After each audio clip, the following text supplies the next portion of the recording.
A journey so dangerous that most who attempted it never came back. A road so long it took years to walk. And a secret so valuable that revealing it meant death. Tonight, I'm taking you on the Silk Road, the most legendary trade route in human history. What these merchants carried changed the world forever, and what they discovered along the way, that's the part no one talks about. Like, subscribe and comment where you're listening from. It's always fascinating to see who's tuning in from all corners of the world. In the time before airplanes and highways, before container ships and railway lines, there was another way that goods and ideas traveled across the world. It was called the Silk Road, though it was not one road but many, and silk was only one of the countless treasures that moved along its winding paths. For nearly 2,000 years, merchants and travelers, pilgrims and adventurers followed these ancient routes, crossing deserts and mountains, connecting civilizations that might otherwise have remained strangers to one another. Tonight, we journey along those roads, following the camel caravans through landscapes of stark beauty and terrible danger. We will meet the merchants who risked everything for profit and adventure, the innkeepers who sheltered them, the bandits who preyed upon them, and the countless ordinary people whose lives were touched by the goods and ideas that flowed along these ancient highways.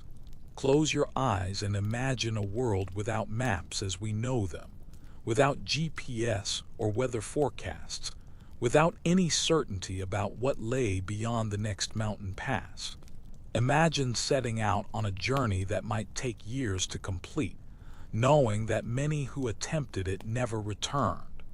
This was the world of the Silk Road merchants, and their story is one of the great adventures of human history. The Silk Road began, in a sense, with a secret. In ancient China, craftsmen had learned to cultivate the silkworm and weave its delicate threads into fabric of extraordinary beauty. This silk was unlike anything else in the world, lustrous and lightweight, strong yet supple, taking dyes in colors that seemed to glow from within. The Chinese guarded the secret of its production jealously, for they knew that as long as they alone could make silk, the world would come to them to buy it. And the world did come, or rather, the world sent its merchants, its caravans, its endless trains of camels laden with goods to trade for the precious fabric. From the markets of Rome, where wealthy patricians paid fortunes for silk garments, to the courts of Persia, where kings draped themselves in Chinese brocades, the demand for silk drove a commerce that spanned continents. But silk traveled in only one direction, from east to west. What came back along the same roads was equally valuable, if less glamorous. Gold and silver, of course, the universal currency of trade, but also glass from the workshops of Syria, coral from the Mediterranean, amber from the Baltic, horses from the steppes of Central Asia. And more than goods, ideas traveled the Silk Road, religions and philosophies, scientific knowledge and artistic techniques, spreading from civilization to civilization like seeds carried on the wind. The routes that carried this commerce were not fixed or permanent. They shifted over time, responding to political changes, to the rise and fall of empires, to the opening of new passes and the closing of old ones. But certain waypoints remained constant, oasis cities in the deserts, mountain passes through the ranges that divided Asia, ports where the overland routes connected to the sea lanes that extended the network even further. Let us begin our journey in Chang'an, the great capital of Tang Dynasty China, in the 7th century of the Common Era, when the Silk Road reached perhaps its greatest extent and its most vibrant activity. Chang'an was the largest city in the world, home to perhaps 1 million people, a metropolis that dwarfed anything in Europe or the Middle East. Its walls enclosed a grid of broad avenues and narrow lanes, of palaces and temples, of markets and workshops. At its heart stood the imperial palace, where the emperor held court in splendor that visiting ambassadors struggled to describe. But it was the markets that drew the merchants, the Western market and the Eastern market, vast commercial districts where goods from across the known world could be bought and sold. Here you might find Persian wine and Byzantine gold coins, Indian spices and African ivory, alongside the silk and porcelain and tea that China sent out to the world. The streets around the markets were crowded with foreigners, their strange clothes and stranger languages marking them as visitors from the far ends of the earth. Our merchant is named Li Wei, a man of middle years who has made this journey before and knows its dangers and its rewards. He comes from a family of traders, his father and grandfather before him having walked these same roads, and he has inherited not only their business but their connections, the network of partners and agents and trusted contacts that makes long-distance trade possible. Li Wei has spent months preparing for this journey. He has assembled his goods, bolts of the finest silk, porcelain vessels wrapped carefully in straw, bundles of tea leaves sealed against moisture. He has hired guards to protect the caravan, tough men from the frontier who know how to fight and when to flee. He has purchased camels, the two-humped Bactrian camels that can survive the harsh conditions of the desert crossing, and he has loaded them with supplies for the long journey ahead. The morning of departure is cool and clear, the sun just rising over the eastern walls of the city. Li Wei performs the rituals that tradition requires, burning incense and offering prayers for a safe journey. His wife and children gather to see him off, their faces a mixture of pride and worry, for they know that he may be gone for years, and that not all who set out on the Silk Road return. The caravan assembles outside the western gate, dozens of camels and horses, scores of men, a small city on the move. There are other merchants traveling with Li Wei, for there is safety in numbers and the costs of guards and guides can be shared. Some are Chinese like himself. Others are Sogdians, the Central Asian people who have made themselves the middlemen of the Silk Road, their trading colonies scattered across the entire length of the route. The Sogdians are fascinating people, and Li Wei has done business with them for years.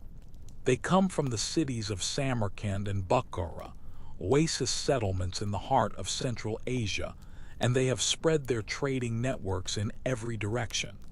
A Sogdian merchant might have brothers in Chang'an and Constantinople, cousins in India and Persia, a web of family connections that spans the known world. The leader of the Sogdian contingent is a man named Nanai Vandak, silver-haired and sharp-eyed, who speaks half a dozen languages and has made this journey more times than he can count.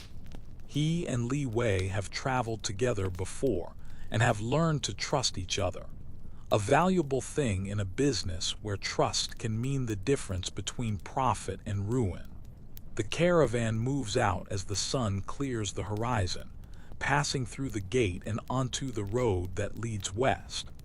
Behind them, the walls of Chang'an recede, the great city shrinking until it is just a smudge on the horizon, then nothing at all. Ahead lies the unknown, the vast spaces of Central Asia, the deserts and mountains that must be crossed before the goods can reach their destination. The first stage of the journey takes the caravan through the Gansu corridor, a narrow strip of habitable land between the Tibetan Plateau to the south and the Gobi Desert to the north. This is Chinese territory, protected by the Great Wall and garrisoned by imperial troops, relatively safe for travelers who stay on the main road. The landscape is stark, but not without beauty. The mountains rise on either side, their peaks still capped with snow even in summer, their slopes carved by wind and water into fantastic shapes. The road follows the course of rivers when it can, passing through oasis towns where the caravan can rest and resupply, where inns offer beds and hot food, where merchants can conduct business and exchange news. Li Wei knows these towns well, has stayed in many of them on previous journeys. Lanzhou, where the Yellow River can be crossed by ferry. Wuwei, an ancient garrison town with walls of rammed earth. Zhanghai, famous for its Buddhist temples and its giant reclining Buddha carved into the rock of a nearby cliff. Jiuquan, the wine spring, named for a legend about a general who poured wine into a spring so that his entire army could share it. At each stop, the caravan rests for a day or two, the camels grazing on whatever vegetation can be found, the men sleeping in beds instead of on the ground. Li Wei uses these stops to check his goods, to ensure that nothing has been damaged by the jolting of the road, to make minor trades that will help finance the journey. A merchant must always be working, always looking for the opportunity that others might miss. The days fall into a rhythm, rising before dawn, traveling until the heat of midday makes rest necessary, then traveling again until darkness falls. The pace is slow by modern standards, perhaps 20 miles on a good day, less when the road is rough or the weather is bad. But there is no hurry, for haste leads to mistakes, to injured animals and broken goods, to exhaustion that makes men vulnerable to illness and accident. At night, the caravan makes camp, the camels kneeling in a circle, the tents pitched within this living wall. Guards are posted, for even in Chinese territory there are bandits, and a caravan loaded with silk and porcelain is a tempting target. The men gather around fires, eating their evening meal, telling stories to pass the time before sleep. Li Wei enjoys these evening gatherings, the companionship of fellow travelers, the exchange of news and gossip from different parts of the world. From a merchant who has just come from the West, he hears about political troubles in Persia, about a new religion spreading from Arabia, about changes in demand that might affect the prices he can expect for his goods. Information is as valuable as silk on the Silk Road, and a wise merchant gathers it wherever he can. The Sogdian Nanai Vandek is a particularly rich source of information, for his people are everywhere, and news travels quickly through their networks.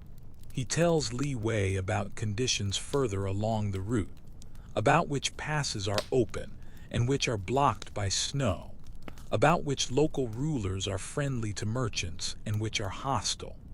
This intelligence will help Li Wei plan his route, avoid the worst dangers, and maximize his chances of success. After several weeks of travel, the caravan reaches Dunhuang, the last major Chinese city before the desert crossing. This is a crucial waypoint, a place where merchants must make decisions that will affect the rest of their journey.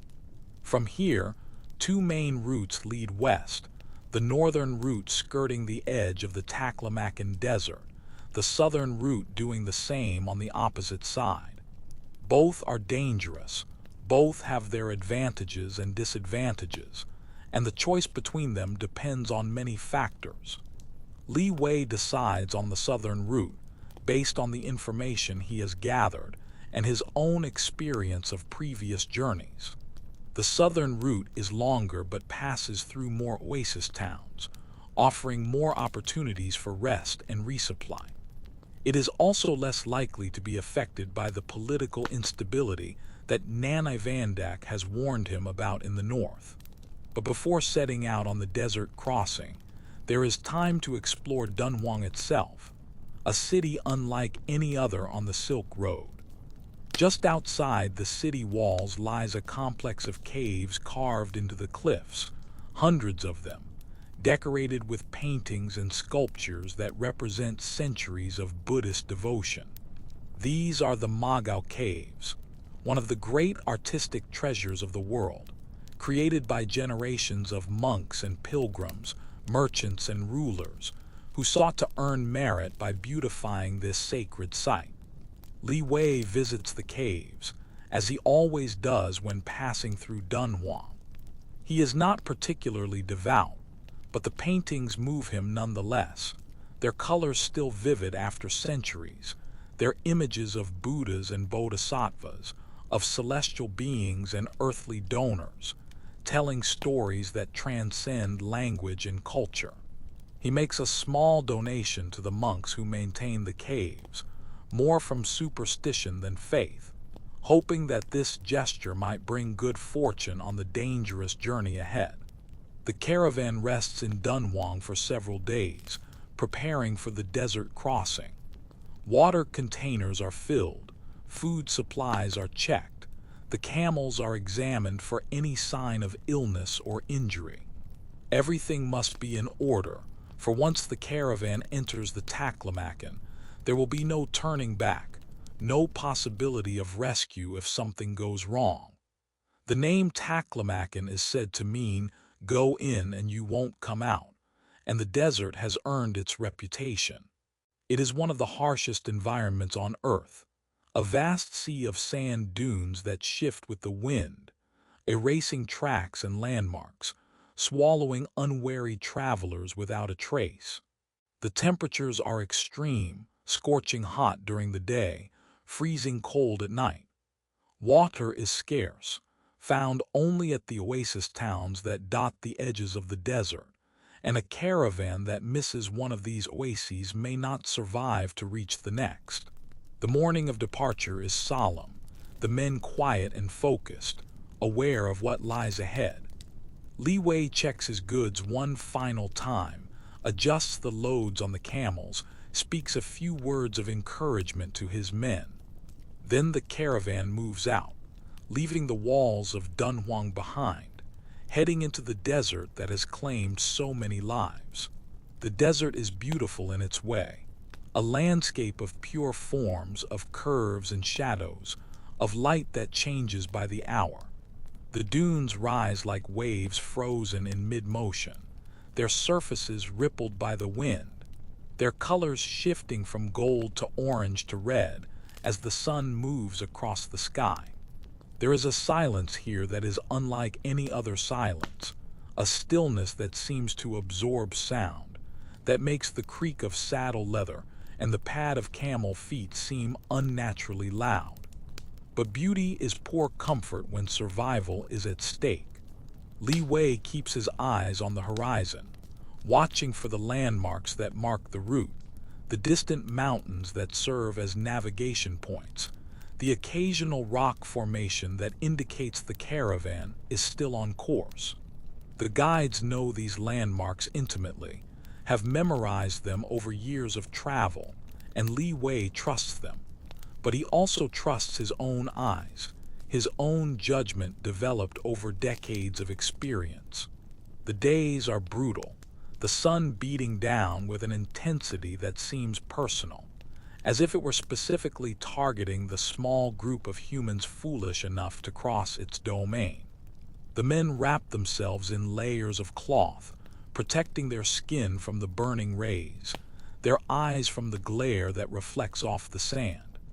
They drink sparingly, for water is precious, and they eat dried food that requires no cooking, for there is no fuel for fires in this barren place. At night, the temperature drops dramatically, and the men huddle together for warmth, wrapped in blankets and furs, their breath forming clouds in the frigid air. The stars are brilliant, more stars than Li Wei has ever seen anywhere else, a canopy of light that seems close enough to touch. He lies awake sometimes, looking up at those stars, thinking about his family in Chang'an, wondering if they are looking at the same stars, wondering if he will ever see them again. The caravan moves from oasis to oasis, each one a miracle of survival in this hostile land. These oases are fed by rivers that flow down from the distant mountains, their water channeled through irrigation systems that have been maintained for centuries. The towns that have grown up around them are small but vital, their economies entirely dependent on the trade that passes through. Murin is the first oasis on the southern route, a modest settlement with a Buddhist monastery, whose walls are decorated with paintings influenced by Greek and Roman art, evidence of how far ideas and styles have traveled along these roads. Churchin comes next, then Nia, then Cotton, famous for its jade and its carpets, a major trading center where goods from India join the flow of commerce heading east and west. At each oasis, the caravan rests, resupplies, and conducts whatever business presents itself. Li Wei trades some of his porcelain for jade, knowing that jade is highly valued in Chang'an and will fetch a good price if he can bring it back safely. He also picks up information, learning about conditions further along the route, adjusting his plans based on what he hears. The weeks stretch into months as the caravan makes its slow way along the southern edge of the Taklamakan. The rhythm of travel becomes familiar, almost comfortable, the daily routine of breaking camp and making camp, of walking and resting, of watching the endless desert pass by. But familiarity breeds its own dangers, the temptation to relax vigilance, to assume that because nothing has gone wrong, nothing will go wrong. The bandits strike just before dawn, emerging from a fold in the dunes where they have been waiting, their horses fresh, their weapons ready. The caravan's guards react quickly, forming a defensive line, but they are outnumbered and caught off guard. The fight is brief and brutal, the clash of steel and the screams of wounded men shattering the silence of the desert morning. Li Wei takes shelter behind his camels, a knife in his hand, watching the battle with the helplessness of a man who knows that his fate is being decided by others. He is not a fighter, has never been a fighter, and he knows that if the guards fall, he will be at the mercy of men who have no mercy. But the guards do not fall. Led by their captain, a scarred veteran of many such encounters, they rally and counterattack, driving the bandits back with a ferocity born of desperation. The bandits, seeing that the resistance is stronger than expected, break off the attack and retreat, disappearing into the dunes as quickly as they had appeared. The aftermath is grim. 2 of the guards are dead, 3 more are wounded, and several camels have been killed or injured. The caravan has survived, but it has been badly hurt, and the journey ahead suddenly seems much longer and more dangerous than it did just hours before. Li Wei helps tend the wounded, using skills he learned from his father, who learned them from his father, the accumulated wisdom of generations of merchants who knew that on the Silk Road, you must be prepared to do everything yourself. He cleans wounds and applies bandages, offers water and words of comfort, does what he can to help men who have risked their lives to protect him and his goods. The dead are buried in the sand, their graves marked with stones that will soon be covered by the shifting dunes. The caravan cannot afford to wait, cannot afford to mourn as the dead deserve. There are prayers and a few words spoken, and then the living move on, leaving the dead behind in the vast silence of the desert. The caravan continues west, diminished but determined, the men more watchful now, the guards more alert. The attack has reminded everyone of the dangers they face, has stripped away the complacency that had begun to set in. Li Wei finds himself looking at the dunes differently, seeing not just beauty but threat, imagining enemies behind every rise. But there are no more attacks, and gradually the tension eases, the men relaxing back into the routine of travel. The desert begins to change, the sand giving way to gravel and rock, the dunes replaced by barren plains that stretch to the horizon. The air is different here, cooler and less dry, and Li Wei knows that they are approaching the mountains that mark the western edge of the Taklamakan. The Pamir Mountains rise before them, a wall of rock and ice that seems to block all passage. These are among the highest mountains in the world, their peaks reaching into the thin air where no man can breathe. Their passes treacherous even in the best of seasons. Crossing them is the most dangerous part of the journey, more dangerous even than the desert, for the mountains are unforgiving of mistakes. The caravan reaches Kashgar, the great trading city at the foot of the Pamirs, and Li Wei allows himself to feel something like relief.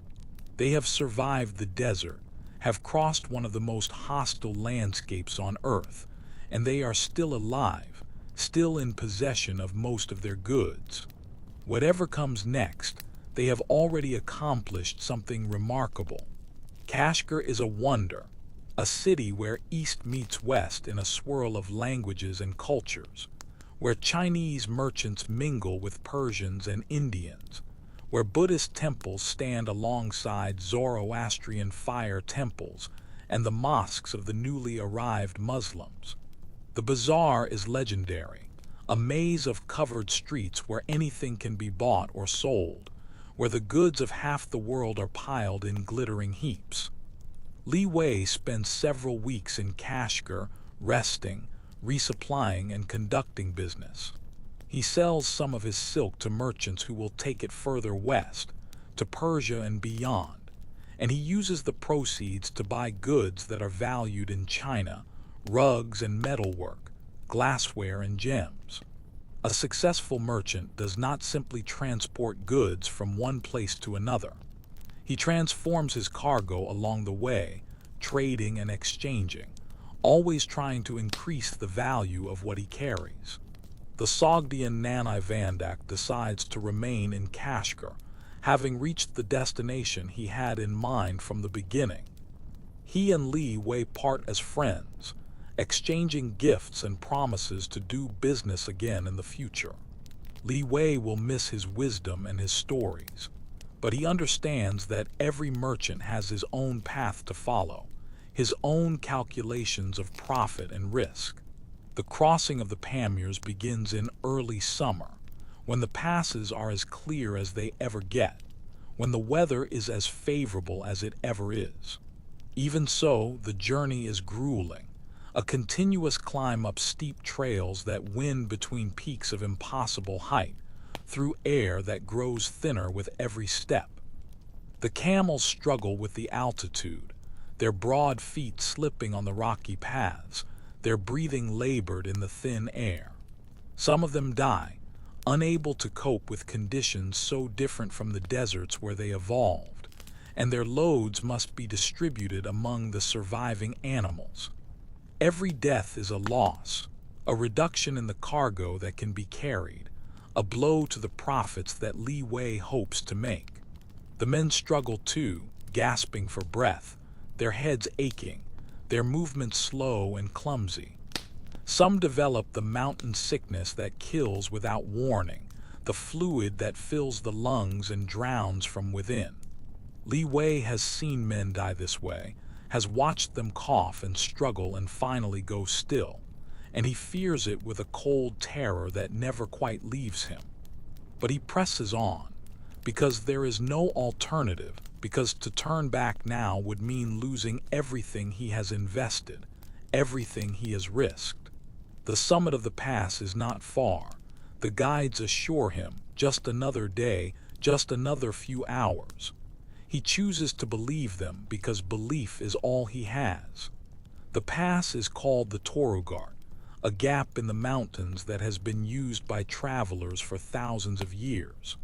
At its highest point, Li Wei stops and looks around, seeing mountains in every direction, range after range stretching to the horizon, a landscape of such scale and grandeur that it makes human endeavors seem absurdly small. And yet humans have crossed these mountains, have found paths through this seemingly impassable barrier, have connected the civilizations on either side. Li Wei feels a sudden pride in being part of this tradition, in following in the footsteps of countless merchants who have made this journey before him. He is a link in a chain that stretches back centuries, a participant in an enterprise that has shaped the world. The descent from the pass is almost as difficult as the ascent, the trails steep and treacherous, the risk of falls constant. But the air grows thicker as they drop, and the men and animals begin to recover their strength. The landscape changes, the barren rock giving way to alpine meadows, then to forests of pine and juniper, then to cultivated valleys where people live and farm. They have crossed the Pamirs. They are in a new world now, the world of Central Asia proper, of ancient civilizations and proud peoples, of cities that have been trading centers for millennia.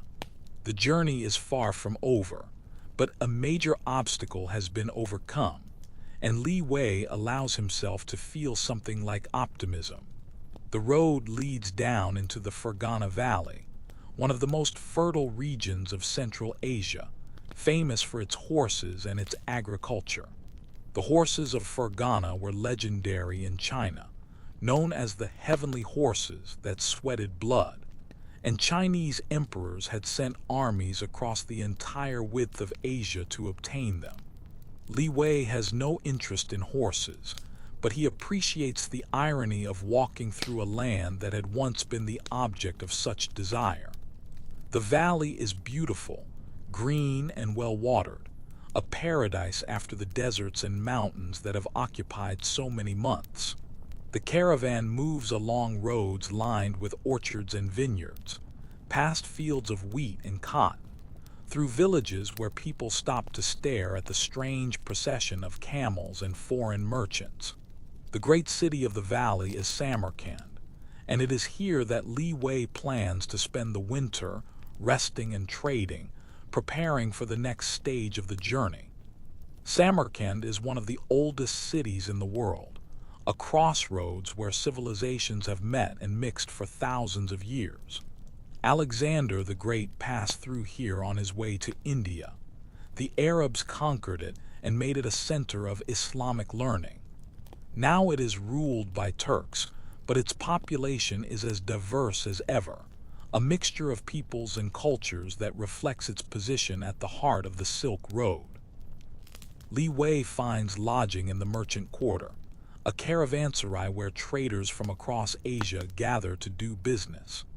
The caravanserai is a remarkable institution, a combination of hotel, warehouse, and trading floor, where merchants can store their goods safely, find buyers and sellers, exchange information, and make deals.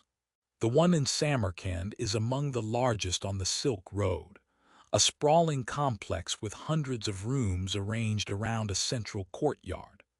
The courtyard is alive with activity, merchants displaying their wares, buyers examining and haggling, porters moving goods from one place to another.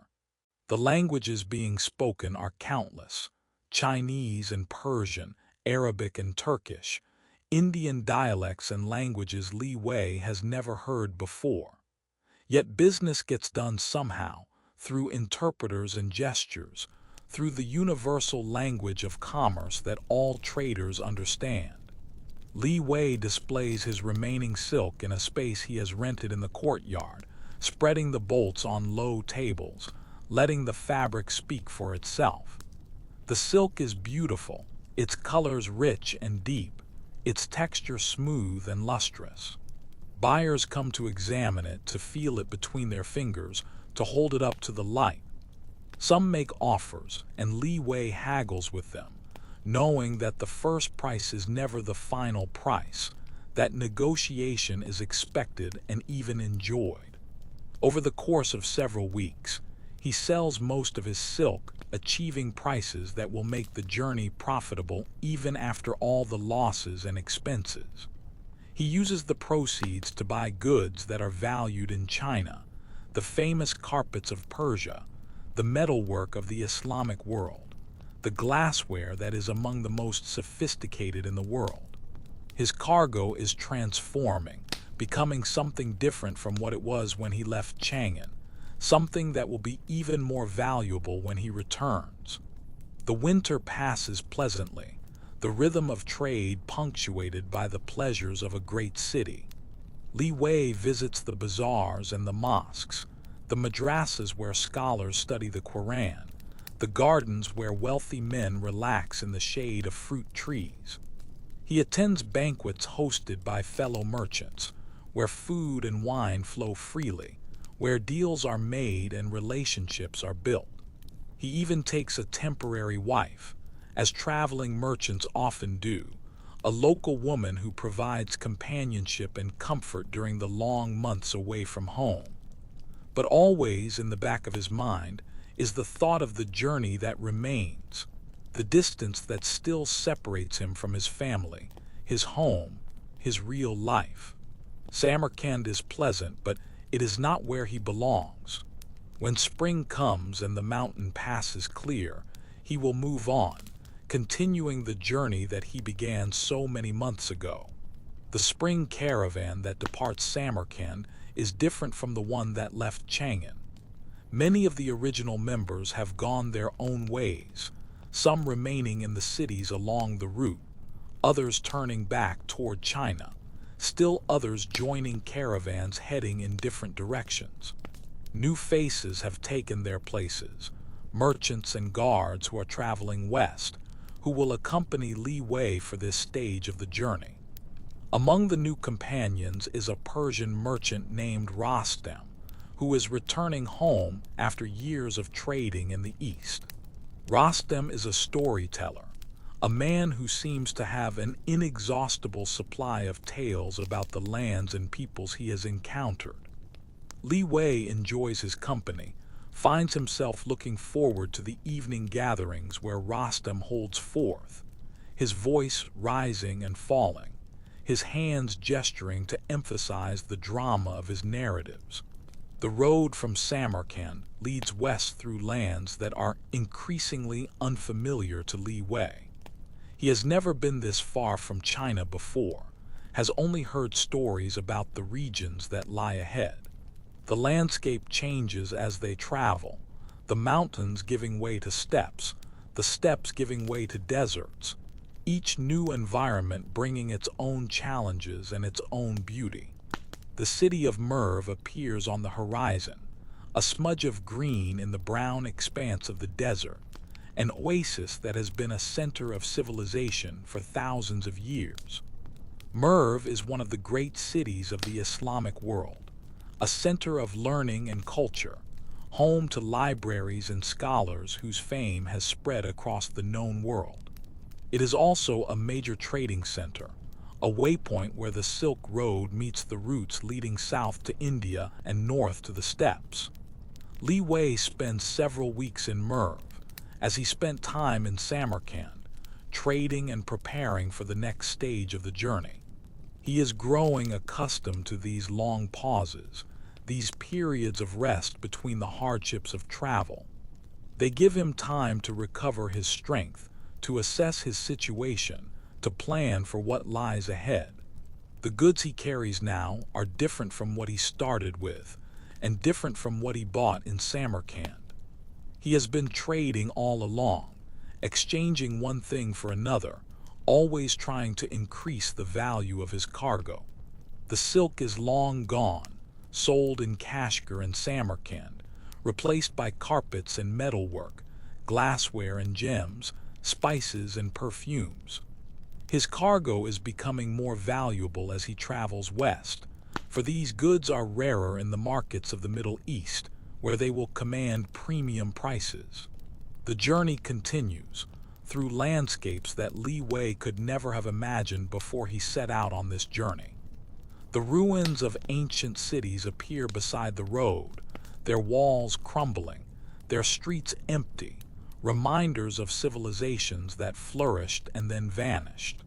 The desert stretches endlessly in every direction, broken only by the occasional oasis, the occasional sign of human habitation. The caravan passes through the land of Persia, a civilization older and in some ways more sophisticated than China's, a culture that has contributed enormously to the art and science, the philosophy and religion of the world. The cities here are magnificent, their architecture a blend of ancient Persian traditions and Islamic innovations, their bazaars filled with goods that rival anything Li Wei has seen. In the city of Isfahan, Li Wei sells the last of the goods he brought from the east and uses the proceeds to buy merchandise for the return journey. Persian carpets, famous throughout the world for their beauty and quality. Metalwork in brass and copper, intricate designs that demonstrate the skill of Persian craftsmen. Glassware and ceramics, textiles and jewelry, a cargo that will be highly valued in the markets of China. He has reached the western end of his journey, the farthest point he intended to travel. From here, other merchants will carry his goods to the ports of the Mediterranean, to the cities of the Byzantine Empire, to the markets of Europe where Chinese silk is worth its weight in gold. Li Wei has no desire to go further, no interest in seeing the Western lands that exist only as rumors and legends in Chinese minds. It is time to turn around, to begin the long journey home. The return journey is different from the outward journey, familiar yet strange. The same landscapes seen from a different direction, the same cities visited with different purposes. Li Wei travels faster now, eager to return home, to see his wife and children, to sleep in his own bed after so many years of sleeping in caravans and caravanserais. But speed has its limits on the Silk Road. The camels can only travel so far in a day. The passes are only open in certain seasons. The oases are only so far apart. Li Wei must travel at the pace the road allows, must submit to the rhythms that have governed Silk Road travel for centuries. The months pass and the landscape changes, and the cities come and go, Merv and Samarkand, Kashgar and Cotton, the long crossing of the Taklamakan, the Gansu corridor, and finally, the walls of Chang'an appearing on the horizon, the great city that he has dreamed of for so long. Li Wei enters the city through the western gate, the same gate he left through years before. But everything is different now. The city subtly changed, the people older, the children taller, the familiar made strange by the passage of time. He makes his way through the crowded streets, his heart pounding, his eyes searching for the landmarks that will lead him home.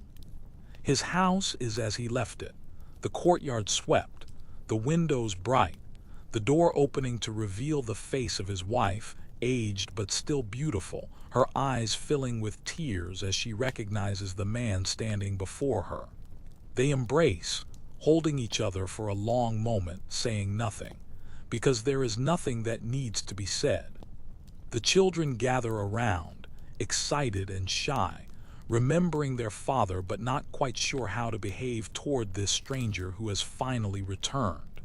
Li Wei kneels and opens his arms, and they come to him, and he holds them, feeling the weight of their bodies, smelling the familiar scent of their hair, knowing that whatever the journey cost him, it was worth it, because it allowed him to return to this moment. He is home, the journey is over. But of course, the journey is never truly over for a Silk Road merchant. Within months, Li Wei is planning his next expedition, studying maps and gathering information, negotiating with suppliers and partners. The goods he brought back from Persia have sold well, and he has capital to invest in a new venture. The road is calling to him, as it has always called, as it will call until he is too old to answer. This is the life of a Silk Road merchant, an endless cycle of journeys and returns, of departures and homecomings. Each journey is different, each brings new experiences and new challenges, but the pattern remains the same. Leave home, cross the world, trade and haggle and survive, and then return richer in goods and experience, ready to rest for a while before setting out again. Li Wei's story is one among countless thousands, for the Silk Road was traveled by multitudes over its long history. Some merchants made their fortunes and retired in comfort. Others lost everything and died in poverty. Many died along the way, victims of bandits or disease, of accidents or simple exhaustion. But they kept coming, generation after generation, drawn by the promise of profit, by the lure of adventure, by the simple human desire to see what lies beyond the horizon. The Silk Road was more than a trade route. It was a zone of encounter, a place where civilizations met and exchanged not only goods but ideas.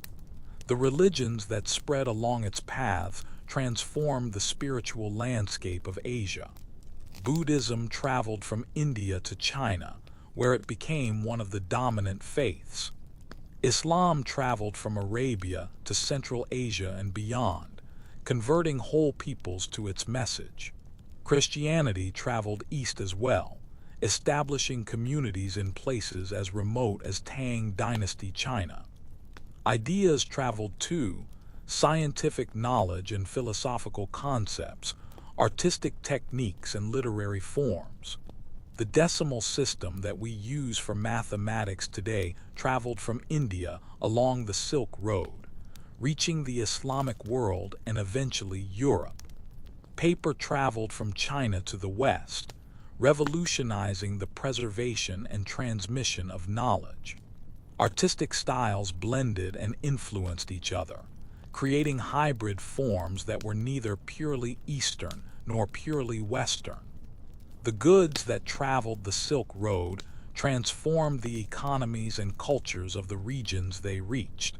Silk changed fashion in the Roman Empire, creating a taste for luxury that philosophers decried as decadent. Spices from the East transformed the cuisines of the West, adding flavors that had never been tasted before.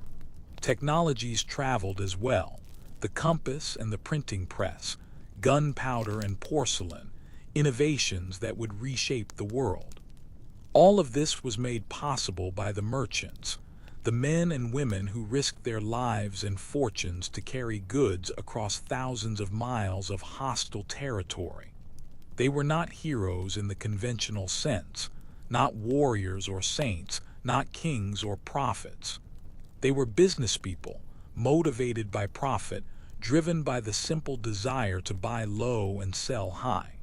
But in pursuing their own interests, they connected the world, created networks of exchange that bound civilizations together, laid the foundations for the global economy that shapes our lives today. Let us leave Li Wei now, resting in his home in Chang'an, surrounded by his family, enjoying the fruits of his labor. His story is complete, but the Silk Road continues, carrying new merchants on new journeys, connecting new places, spreading new goods and ideas. The road itself is not a physical thing, not a paved highway that can be walked from end to end. It is a network, a web of routes and relationships, of trading posts and partnerships, of knowledge and trust accumulated over centuries. It exists in the minds of the merchants who travel it, in the ledgers of the traders who do business along its length, in the memories of the peoples who have been touched by its commerce. And in a sense, the Silk Road still exists today. The routes have changed, the technologies are different, but the fundamental human impulse remains the same.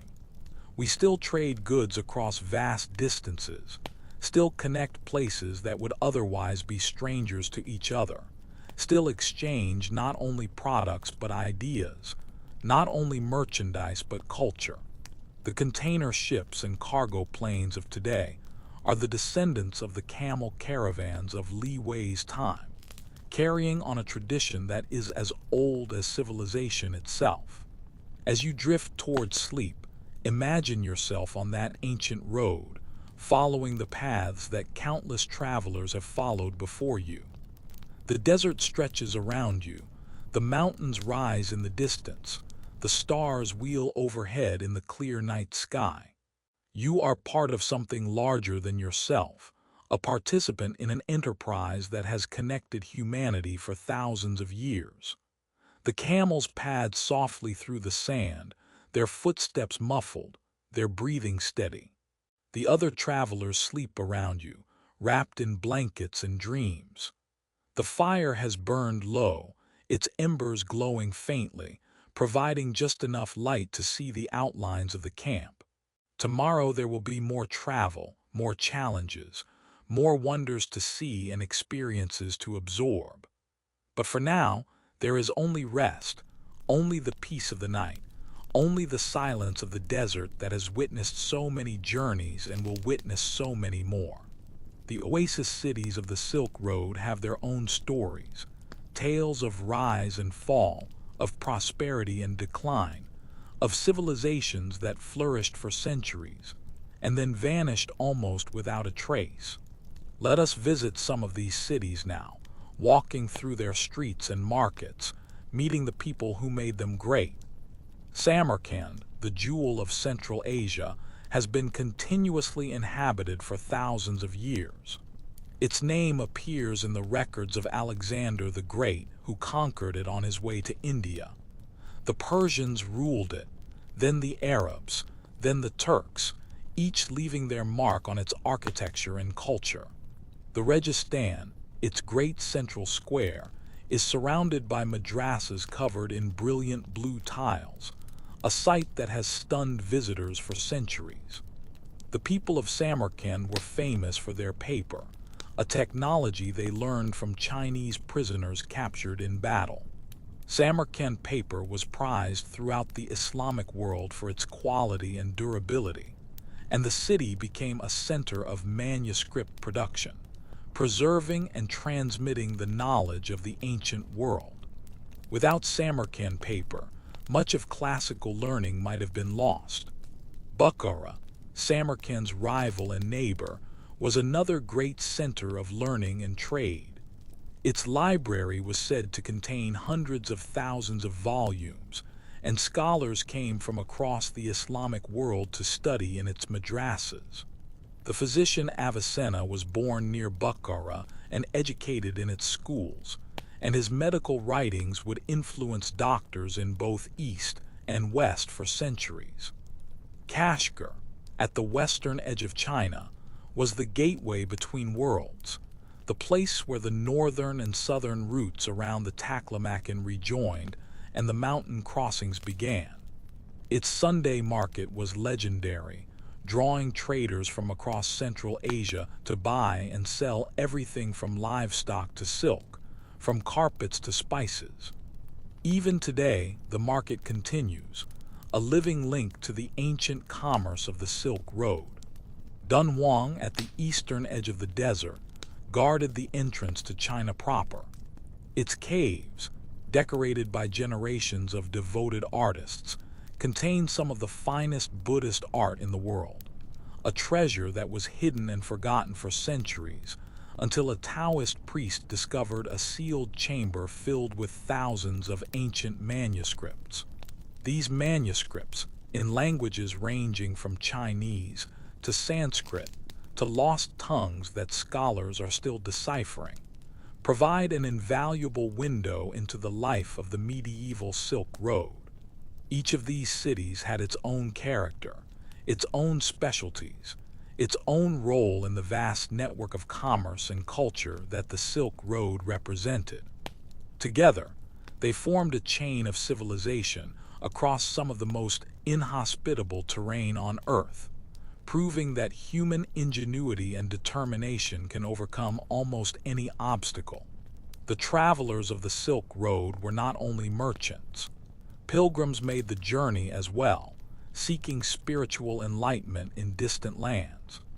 The Chinese monk Xuanzang traveled to India in the 7th century, spending 17 years collecting Buddhist scriptures and studying with Indian masters. His journey became the basis for one of the great novels of Chinese literature, Journey to the West, a fantastical tale of adventures and transformations that is still read and loved today. Missionaries traveled the road in both directions, carrying their faiths to new lands, seeking converts among peoples who had never heard their messages. Nestorian Christians established communities in China, their churches standing alongside Buddhist temples and Confucian academies.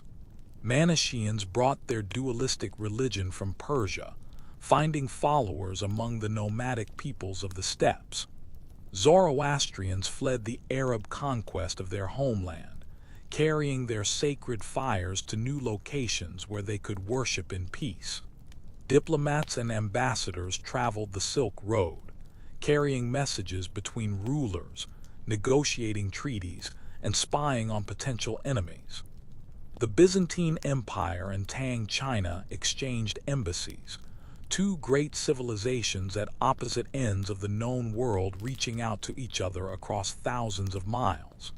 The information these diplomats gathered shaped the policies of empires, influenced decisions that affected millions of lives. Li Wei finds lodging in the merchant quarter, a caravanserai where traders from across Asia gather to do business. The caravanserai is a remarkable institution, a combination of hotel, warehouse, and trading floor, where merchants can store their goods safely, find buyers and sellers, exchange information, and make deals.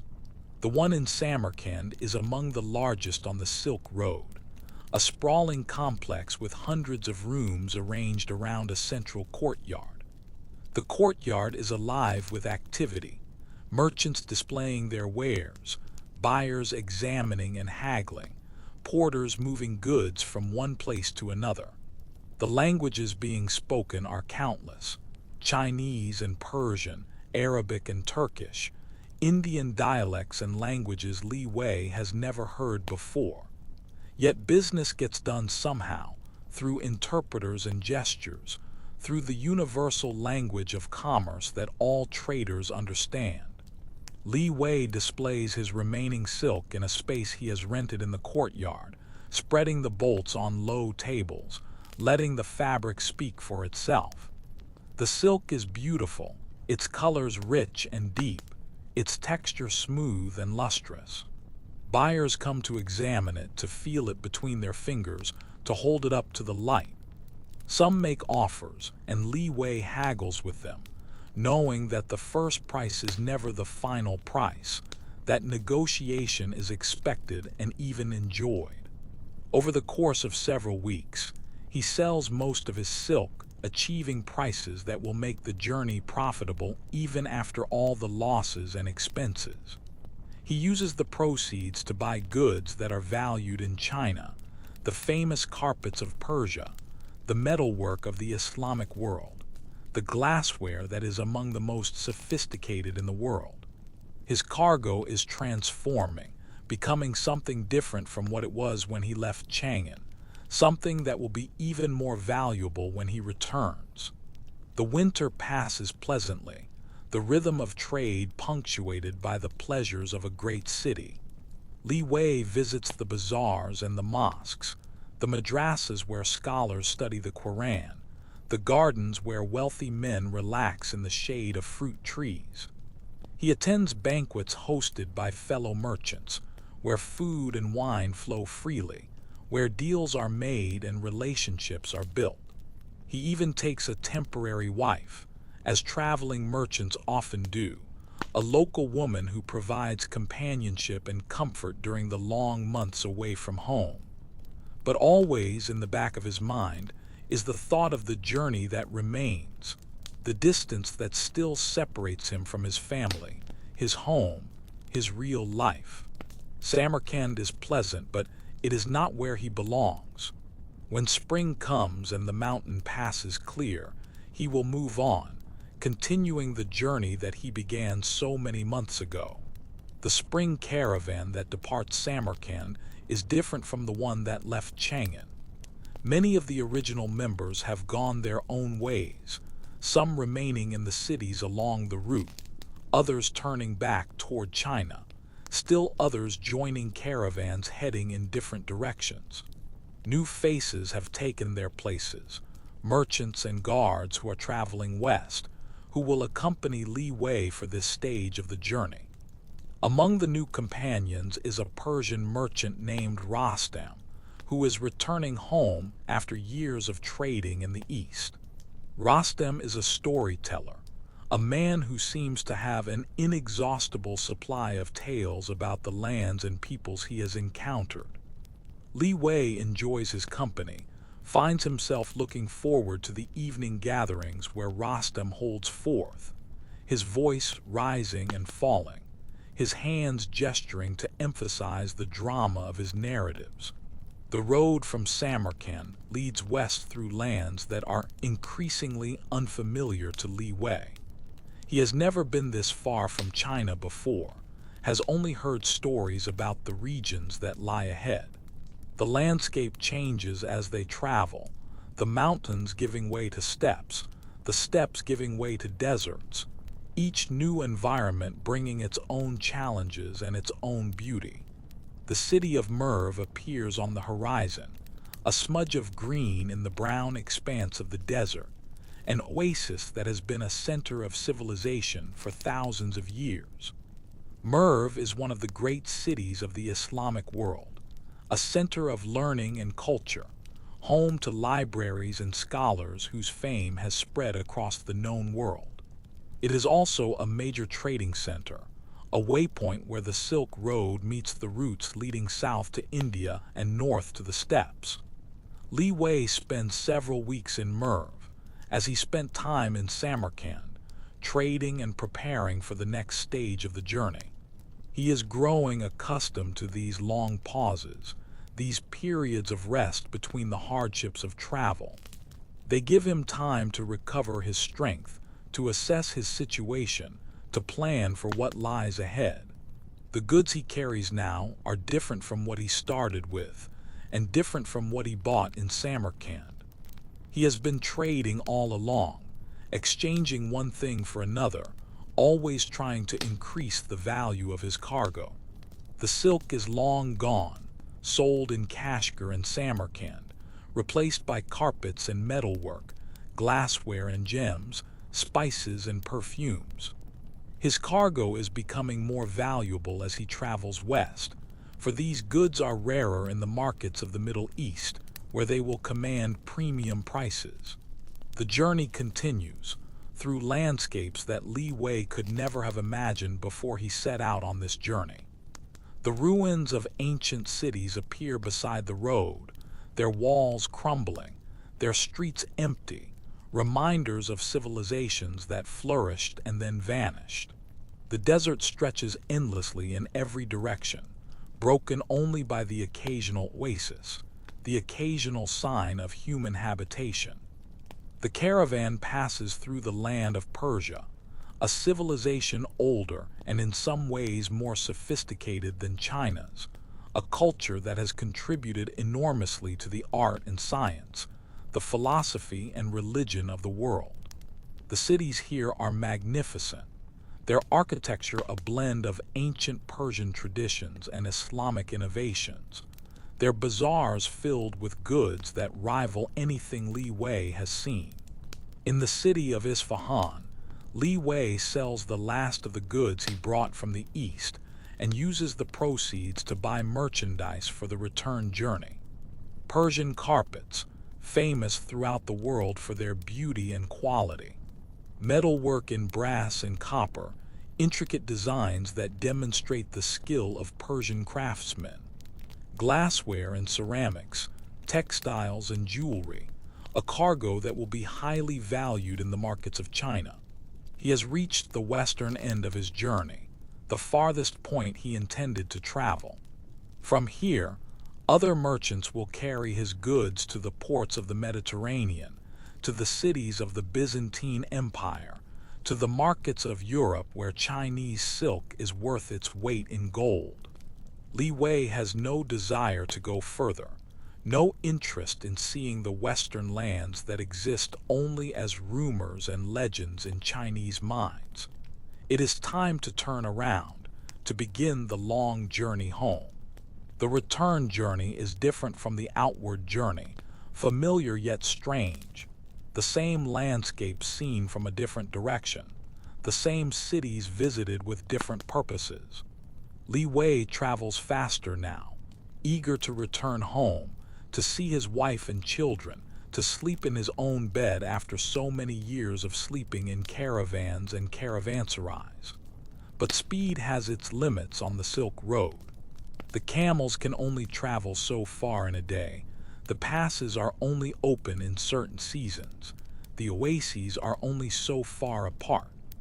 Li Wei must travel at the pace the road allows, must submit to the rhythms that have governed Silk Road travel for centuries. The months pass and the landscape changes, and the cities come and go, Merv and Samarkand, Kashgar and Cotton, the long crossing of the Taklamakan, the Gansu corridor, and finally, the walls of Chang'an appearing on the horizon, the great city that he has dreamed of for so long. Li Wei enters the city through the western gate, the same gate he left through years before. But everything is different now. The city subtly changed, the people older, the children taller, the familiar made strange by the passage of time. He makes his way through the crowded streets, his heart pounding, his eyes searching for the landmarks that will lead him home.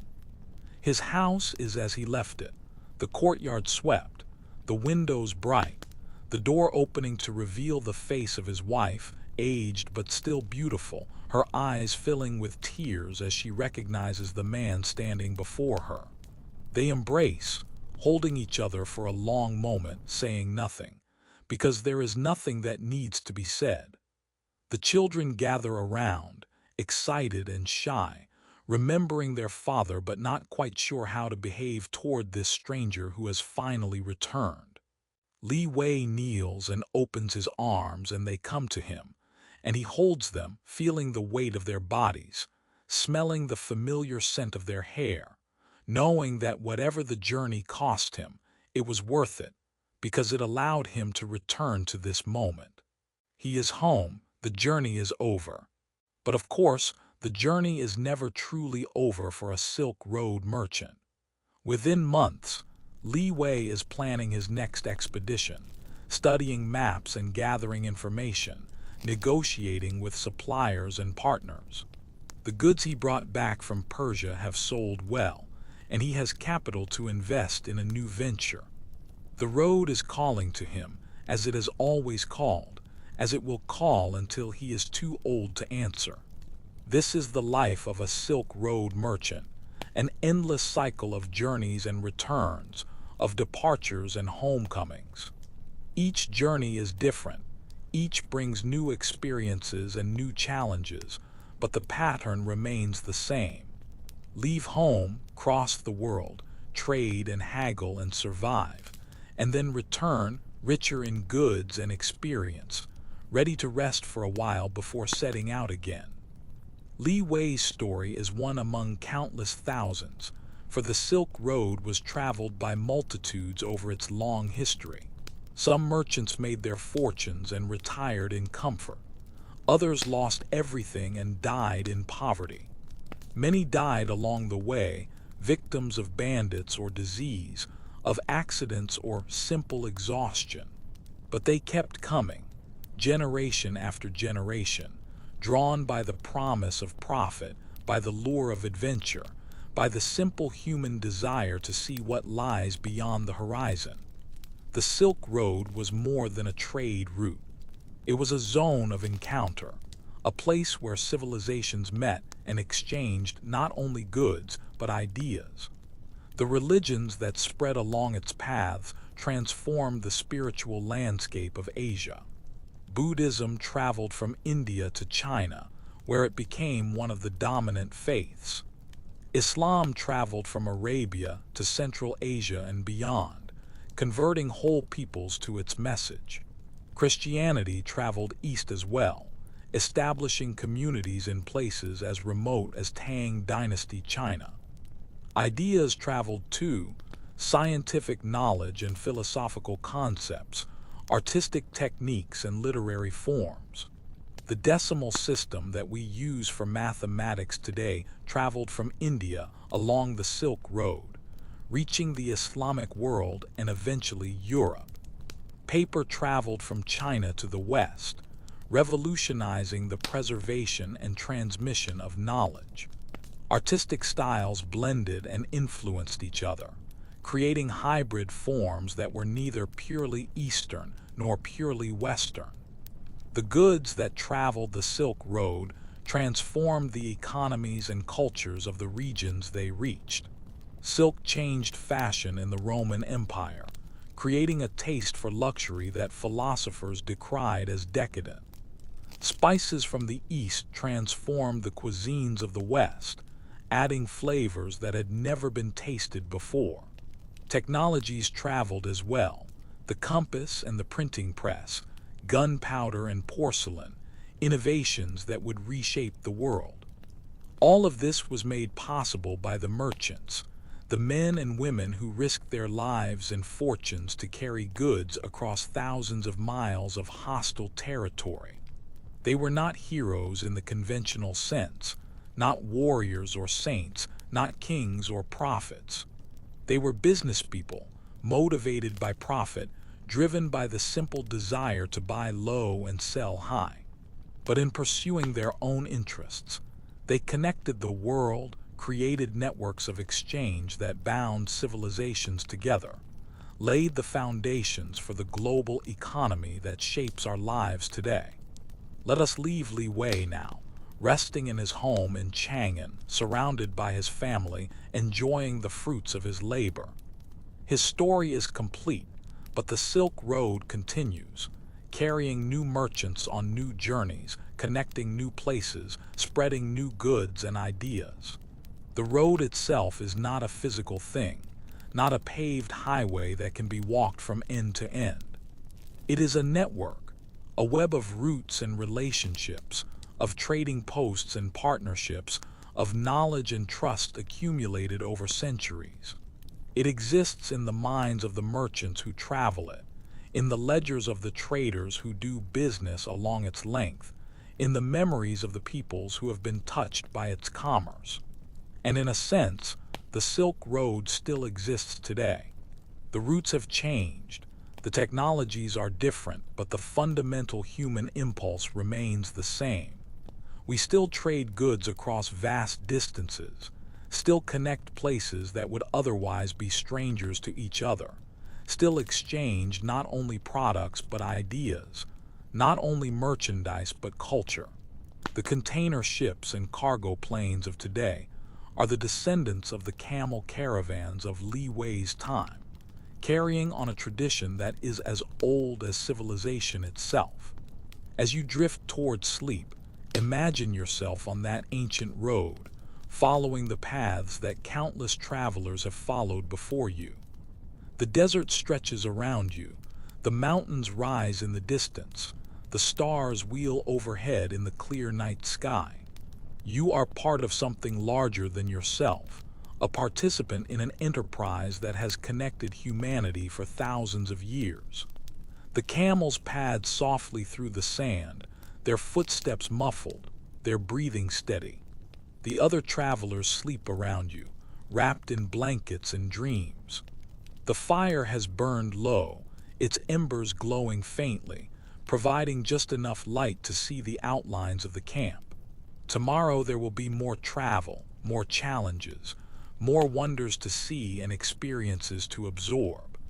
But for now, there is only rest, only the peace of the night, only the silence of the desert that has witnessed so many journeys and will witness so many more. The oasis cities of the Silk Road have their own stories, tales of rise and fall, of prosperity and decline, of civilizations that flourished for centuries and then vanished almost without a trace. Let us visit some of these cities now, walking through their streets and markets, meeting the people who made them great. Samarkand, the jewel of Central Asia, has been continuously inhabited for thousands of years. Its name appears in the records of Alexander the Great, who conquered it on his way to India. The Persians ruled it, then the Arabs, then the Turks, each leaving their mark on its architecture and culture. The Registan, its great central square, is surrounded by madrasas covered in brilliant blue tiles, a sight that has stunned visitors for centuries.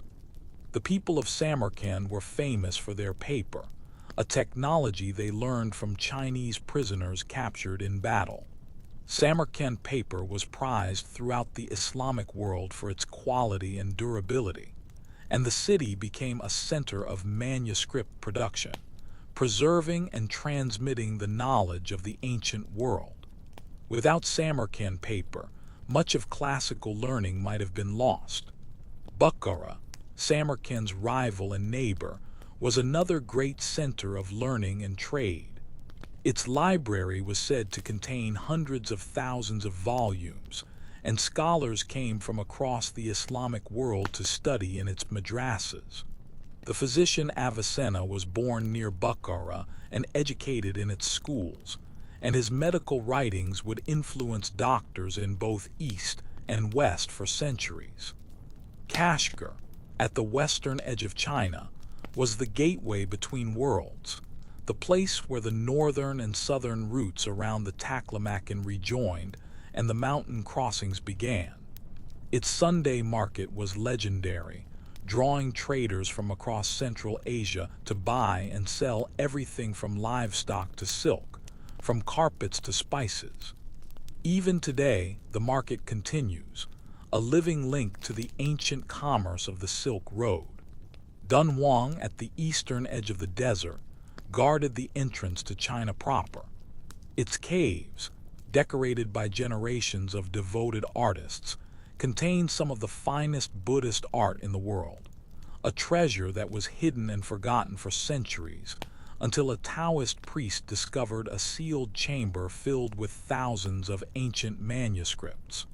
These manuscripts, in languages ranging from Chinese to Sanskrit to lost tongues that scholars are still deciphering, provide an invaluable window into the life of the medieval Silk Road. Each of these cities had its own character, its own specialties, its own role in the vast network of commerce and culture that the Silk Road represented. Together, they formed a chain of civilization across some of the most inhospitable terrain on Earth, proving that human ingenuity and determination can overcome almost any obstacle. The travelers of the Silk Road were not only merchants. Pilgrims made the journey as well, seeking spiritual enlightenment in distant lands. The Chinese monk Xuanzang traveled to India in the 7th century, spending 17 years collecting Buddhist scriptures and studying with Indian masters. His journey became the basis for one of the great novels of Chinese literature, Journey to the West, a fantastical tale of adventures and transformations that is still read and loved today. Missionaries traveled the road in both directions, carrying their faiths to new lands, seeking converts among peoples who had never heard their messages. Nestorian Christians established communities in China, their churches standing alongside Buddhist temples and Confucian academies. Manichaeans brought their dualistic religion from Persia, finding followers among the nomadic peoples of the steppes.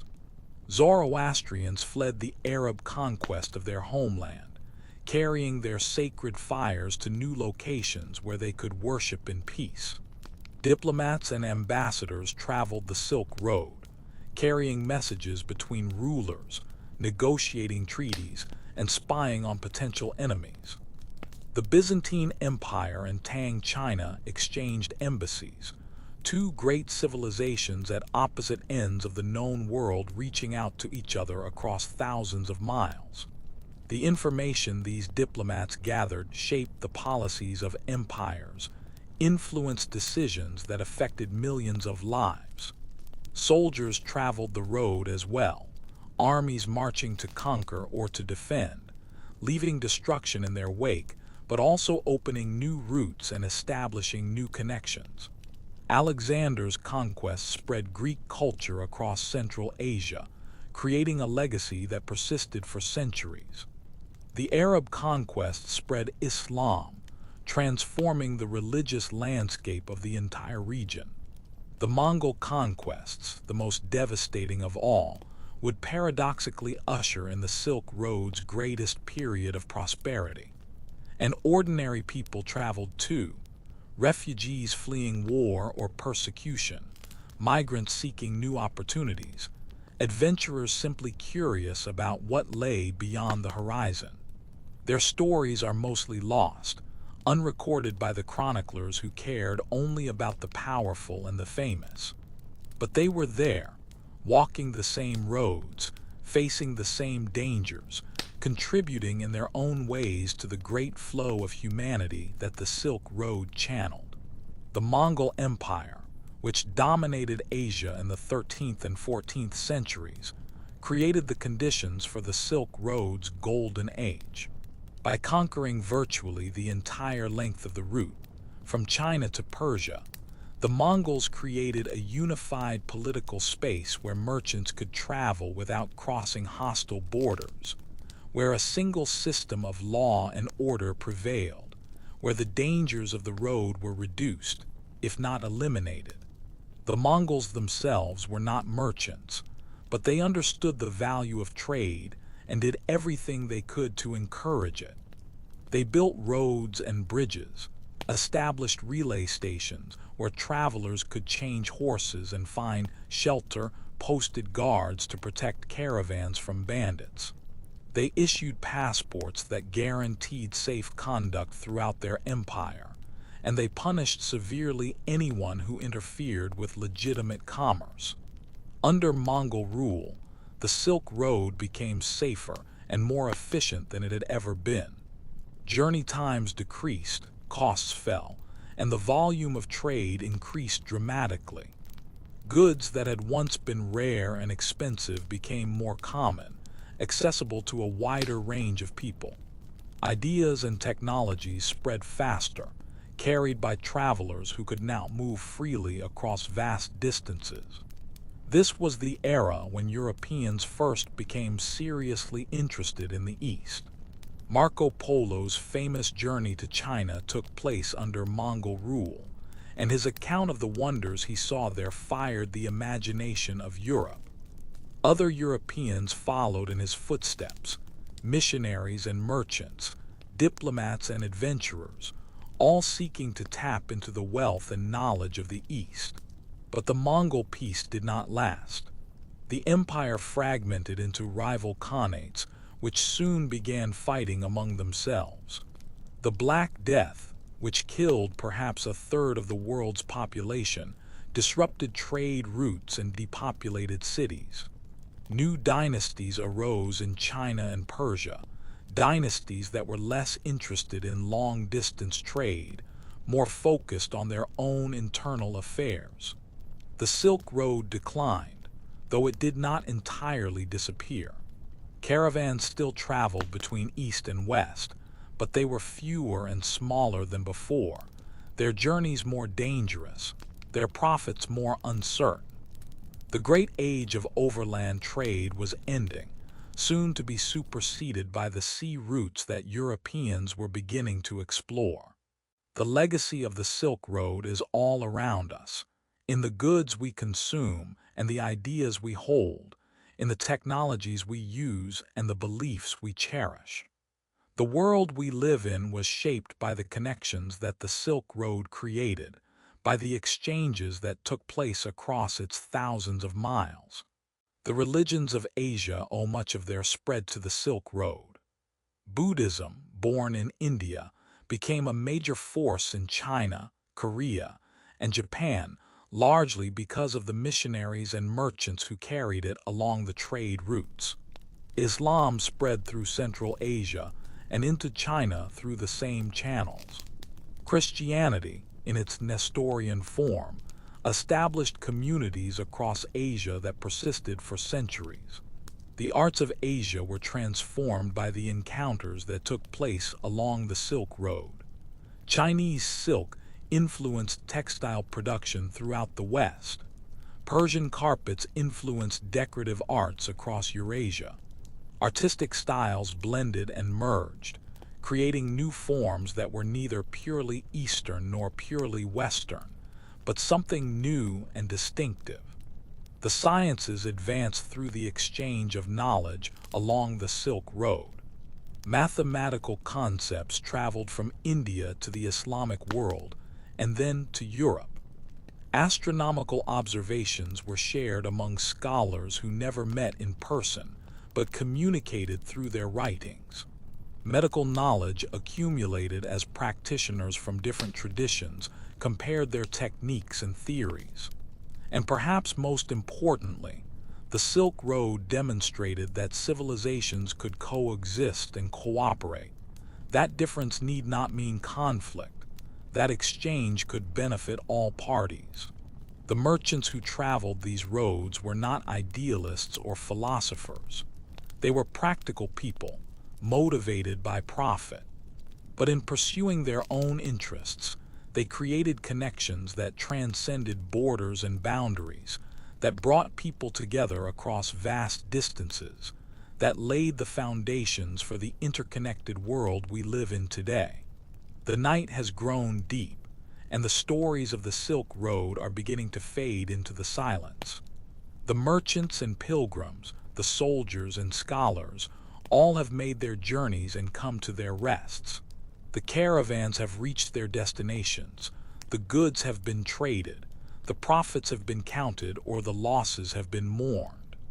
But the road remains, not as a physical path through the desert and over the mountains, but as an idea, a memory, a reminder of what human beings can accomplish when they are willing to venture beyond the familiar, to risk everything for the chance of something more. The Silk Road teaches us that connection is possible even across the greatest distances, that understanding can grow even between the most different cultures, that exchange enriches all who participate in it. These are lessons that remain relevant today, in a world that is more connected than ever before, but also more divided, more capable of communication, but also more prone to misunderstanding. As you drift toward sleep, carry with you the images of the Silk Road. The camel caravans winding through the desert, their loads swaying gently with each step. The oasis cities rising from the barren landscape, their markets alive with the sounds of 100 languages. The mountain passes shrouded in snow, their peaks reaching toward the heavens. The merchants bargaining and haggling, the pilgrims praying and meditating, the ordinary people living their ordinary lives along the extraordinary road. These images are part of our common heritage, part of the story of how humanity came to be what it is today. They belong to all of us, regardless of where we were born or what language we speak. They remind us that we are connected to each other, across space and time, by threads of commerce and culture, of exchange and understanding, that stretch back thousands of years and will stretch forward into the unknown future. The caravan has made camp for the night, the camels kneeling in their circle, the tents pitched against the cold. The fire burns low, its embers glowing faintly, casting shadows that dance on the walls of the tents. The travelers are settling into sleep, wrapping themselves in blankets, preparing for another day of journey when the morning comes. Li Wei lies awake for a moment, looking up at the stars that have guided travelers along this road for millennia. He thinks about his family in Chang'an, about the wife and children who are waiting for his return. He thinks about the goods he carries, the fortune that will be his if he can bring them safely home. He thinks about the road that stretches before him, the challenges and dangers that still lie ahead. But mostly, he thinks about the journey itself, about the wonder of traveling through lands so different from his own, of meeting people whose lives are shaped by customs and beliefs that he never knew existed. The Silk Road has given him more than profit.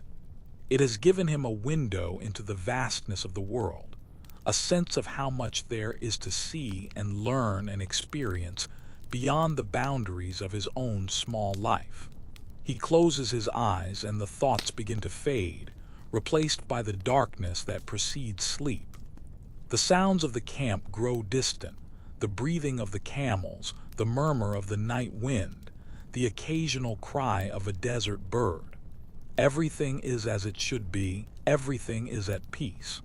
The Silk Road stretches out in both directions, east toward China, west toward Persia and beyond. It has been here for centuries, will be here for centuries more.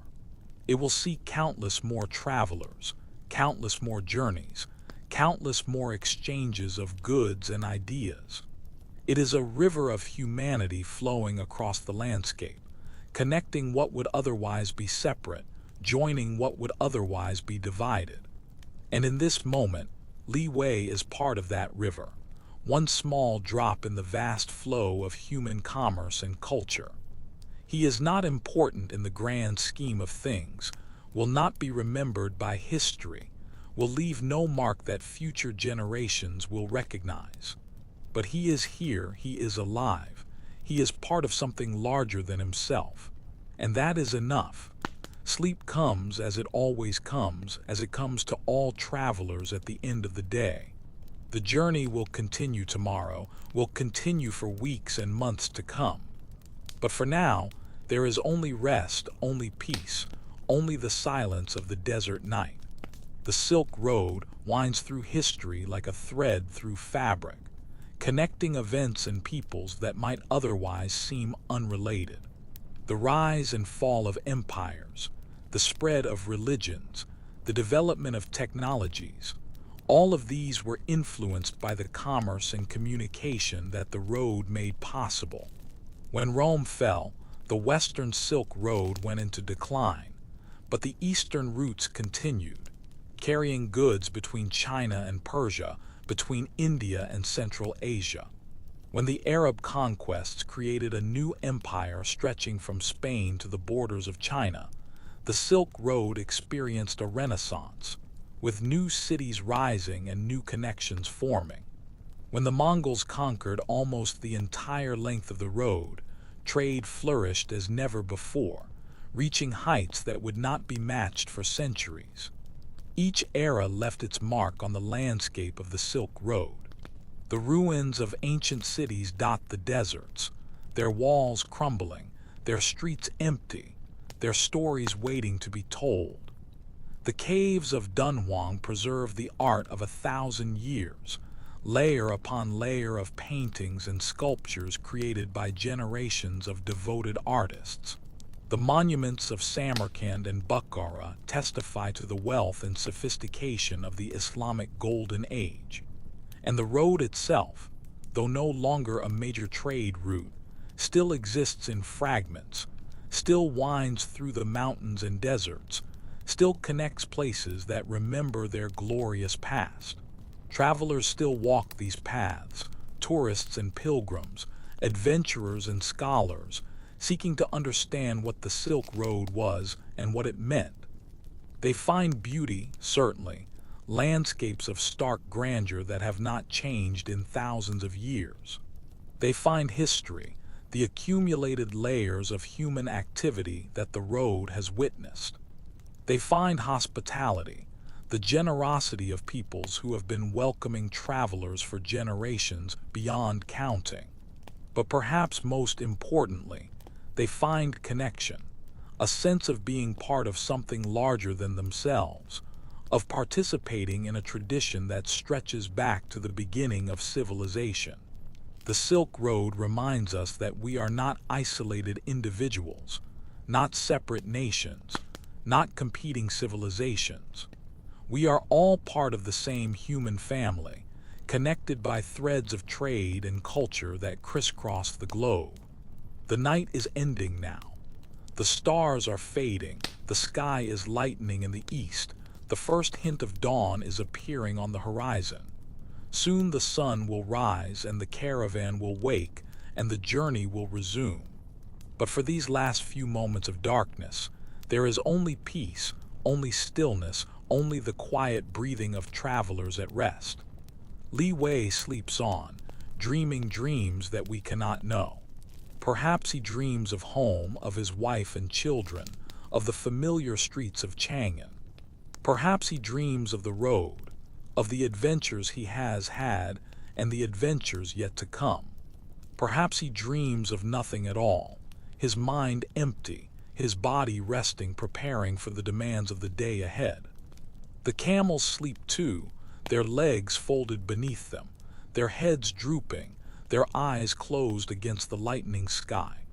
They have carried their loads faithfully, have endured the heat and the cold, the thirst and the hunger, the endless miles of desert and mountain. They will carry their loads again today and tomorrow, and for as many days as the journey requires. The guards keep watch, as they have kept watch through the night, their eyes scanning the darkness for any sign of danger. They are tired, but they are vigilant, knowing that the safety of the caravan depends on their alertness. Soon they will be relieved by others, and they will sleep, and then they will take their turn again. The fire has burned down to ash, its warmth dissipated into the cold desert air. Someone will kindle a new fire when the camp wakes, will prepare the morning meal, will begin the rituals that start each day of travel. But for now, the ashes lie gray and cold, waiting for the spark that will bring them back to life. This is the Silk Road, this moment between darkness and light, between rest and activity, between one day of journey and the next. This is what countless travelers have experienced, waking to the dawn in some remote corner of the world, preparing to face whatever the road will bring. And this is what we experience too, lying in our beds preparing for sleep, letting the images and stories of the Silk Road carry us into dreams. We are travelers as well, journeying through our own lives, facing our own challenges, seeking our own destinations. The road we travel may be different, but the journey is the same. Let the Silk Road carry you now into the peaceful darkness of sleep. Let the rhythm of the camel's gait lull you, steady and slow, a heartbeat of the desert. Let the stars wheel overhead, indifferent and eternal, witnesses to all the journeys that have ever been made. The merchants are sleeping, their goods safely stored, their profits and losses waiting to be counted. The pilgrims are sleeping, their prayers said, their faith carrying them toward whatever destination they seek. The soldiers and scholars, the diplomats and adventurers, all are sleeping, their stories paused until the morning comes. And you are sleeping too, or soon will be, joining the great community of sleepers that spans the ages. The Silk Road has seen them all, has sheltered them in its oases, has guided them through its passes, has witnessed their struggles and their triumphs. Rest now as they rested. Dream as they dreamed. And when you wake, remember that you are part of their story, that their journeys made your world possible, that the connections they created still bind us together, across all the distances of space and time. The Silk Road is quiet now. The caravans are at rest, the cities are sleeping, the desert is still, and so are you. The goods that traveled the Silk Road were as diverse as the peoples who carried them. Silk, of course, gave the road its name, but it was far from the only treasure that moved along these ancient routes. Let us explore the marketplace of the Silk Road, examining the commodities that drove the commerce of centuries. Silk was the most famous product, the fabric that wealthy Romans craved and Chinese emperors guarded jealously. The secret of its production was one of the most closely held in the ancient world. The silkworm, a caterpillar that feeds only on mulberry leaves, spins a cocoon of a single thread that can be over a mile long. Chinese craftsmen learned to unwind these cocoons, to twist the delicate filaments into thread, to weave the thread into fabric of unsurpassed beauty. The Romans who wore silk had no idea where it came from or how it was made. Some believed it grew on trees, others that it was combed from the bark of certain plants. The Chinese did nothing to correct these misunderstandings, knowing that ignorance protected their monopoly. Anyone caught trying to smuggle silkworms or mulberry seeds out of China faced execution. The secret eventually escaped, as secrets always do. According to legend, a Chinese princess smuggled silkworm eggs out of the country hidden in her headdress when she went to marry a foreign prince. However it happened, by the 6th century, silk production had spread to Persia and the Byzantine Empire, and the Chinese monopoly was broken. But Chinese silk remained the finest, the most prized, commanding premium prices in markets throughout the world. Spices were another major commodity, the flavors and fragrances of distant lands that transformed the cuisines and medicines of every civilization they reached. Pepper from India was worth its weight in gold in medieval Europe, a luxury that only the wealthy could afford. Cinnamon from Ceylon, cloves from the Spice Islands, nutmeg and mace from the same distant shores, all traveled the Silk Road on their way to kitchens and apothecaries throughout Eurasia. The spice trade was one of the great drivers of exploration and commerce in human history. The desire to find new sources of spices, to cut out the middlemen who took profits at every stage of the journey, motivated some of the most significant voyages of discovery. Columbus was looking for a westward route to the spice lands when he stumbled upon the Americas. Vasco da Gama rounded Africa for the same reason. The modern world was shaped in part by the human desire for flavor. Precious stones and metals flowed along the Silk Road in quantities that would be difficult to calculate. Gold and silver, of course, the universal currencies of trade, accepted everywhere, trusted by everyone. But also rubies from Burma, sapphires from Ceylon, emeralds from Egypt, diamonds from India, jade from China and Central Asia. These gems adorned the crowns of emperors and the fingers of merchants' wives, symbols of wealth that transcended cultural boundaries. Horses were a crucial commodity, particularly for the Chinese, who needed them for their armies but could not breed them in sufficient numbers. The horses of Fergana were legendary, tall and strong, faster and more enduring than the ponies of the Chinese steppes. Chinese emperors sent embassies and armies to obtain these horses, considering them essential for national security. Other animals traveled the road as well. Camels, of course, were the ships of the desert, the animals that made the Silk Road possible.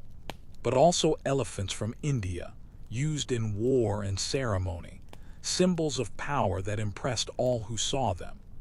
And exotic creatures for the amusement of courts, lions and leopards, ostriches and peacocks, novelties that delighted rulers and demonstrated the reach of their connections. Plants traveled the road, transforming the agriculture of regions they reached. Grapes and winemaking spread from the Mediterranean to Central Asia and even to China. Cotton spread from India in both directions, becoming a major crop in China and the Middle East. New varieties of fruits and vegetables, new techniques of cultivation, all moved along the trade routes, changing what people ate and how they grew their food. Paper was a Chinese invention that spread westward along the Silk Road, reaching the Islamic world in the 8th century and Europe a few centuries later.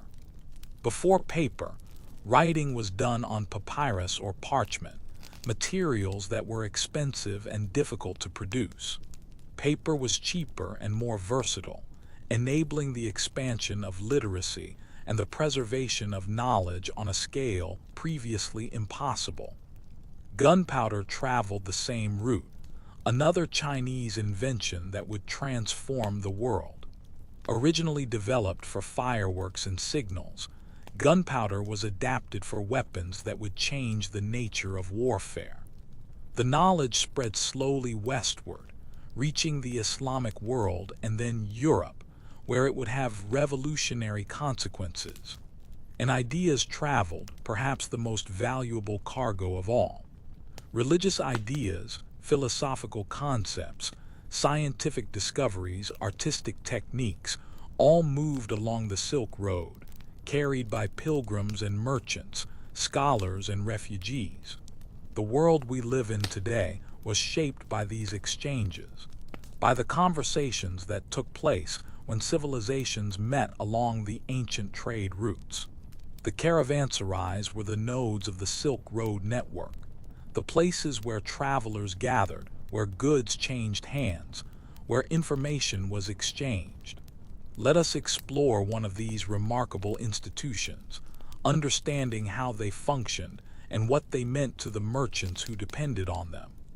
A caravanserai was a roadside inn, but that simple description does not capture its importance.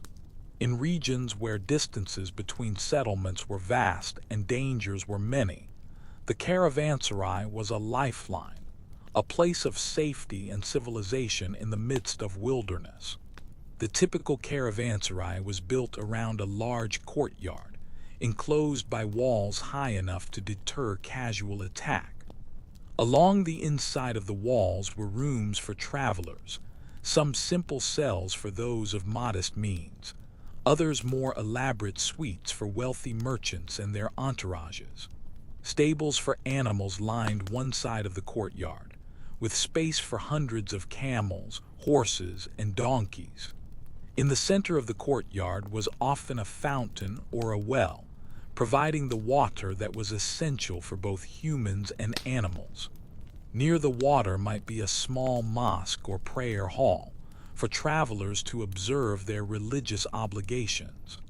Merchants would spread their goods in the courtyard, conducting business in the open air, haggling over prices while servants brought tea and refreshments. The caravanserai was more than a place to sleep. It was a marketplace, a meeting place, a source of information about conditions on the road ahead. Merchants who had just arrived from the west would share news with those heading in that direction. Guides and guards could be hired. Money could be changed. Letters and packages could be sent. All the services that a traveler might need were available within these walls. Some caravanserais were built by rulers as acts of piety, providing for travelers as a religious obligation. Others were commercial enterprises, charging for lodging and services, making profits from the steady flow of trade. The largest were almost cities in themselves, with permanent populations of servants, guards, and shopkeepers who catered to the transient clientele. Li Wei had stayed in countless caravanserais during his years on the Silk Road. He knew the good ones and the bad ones, the ones where the food was decent and the beds were clean, the ones where thieves waited to prey on unwary travelers. This knowledge was valuable, part of the expertise that a successful merchant accumulated over years of experience. The caravanserai where he often stayed in Samarkand was one of the finest on the entire route. It had been built by a wealthy patron 2 centuries ago and had been well maintained ever since. The rooms were spacious, the courtyard was shaded by ancient trees, and the food served in the common hall was renowned throughout the region. Here Li Wei conducted much of his business, meeting with buyers and sellers, negotiating deals, building the relationships that were the foundation of successful trade. He knew many of the regular visitors, had done business with them before, trusted them as much as any merchant could trust another. In the caravanserai, surrounded by fellow traders, he felt at home, even though he was thousands of miles from Chang'an. The religions of the Silk Road reflected the diversity of the peoples who traveled it. Buddhism, Christianity, Islam, Zoroastrianism, Manichaeism, and countless local faiths all found followers along the trade routes, their temples and churches standing side by side in the cosmopolitan cities of Central Asia. Buddhism was perhaps the most successful traveler, spreading from India to China over the course of several centuries. The monks who carried the Dharma eastward followed the same roads as the merchants, staying in the same caravanserais, facing the same dangers. They brought not only religious teachings, but also artistic traditions, scientific knowledge, and cultural practices that would transform Chinese civilization. The cave temples that dot the Silk Road landscape are testimony to the devotion of Buddhist travelers. At Bamiyan in Afghanistan, colossal Buddhist statues were carved into the cliffs, visible for miles around. At Dunhuang, hundreds of caves were filled with paintings and sculptures, a gallery of Buddhist art spanning 1,000 years.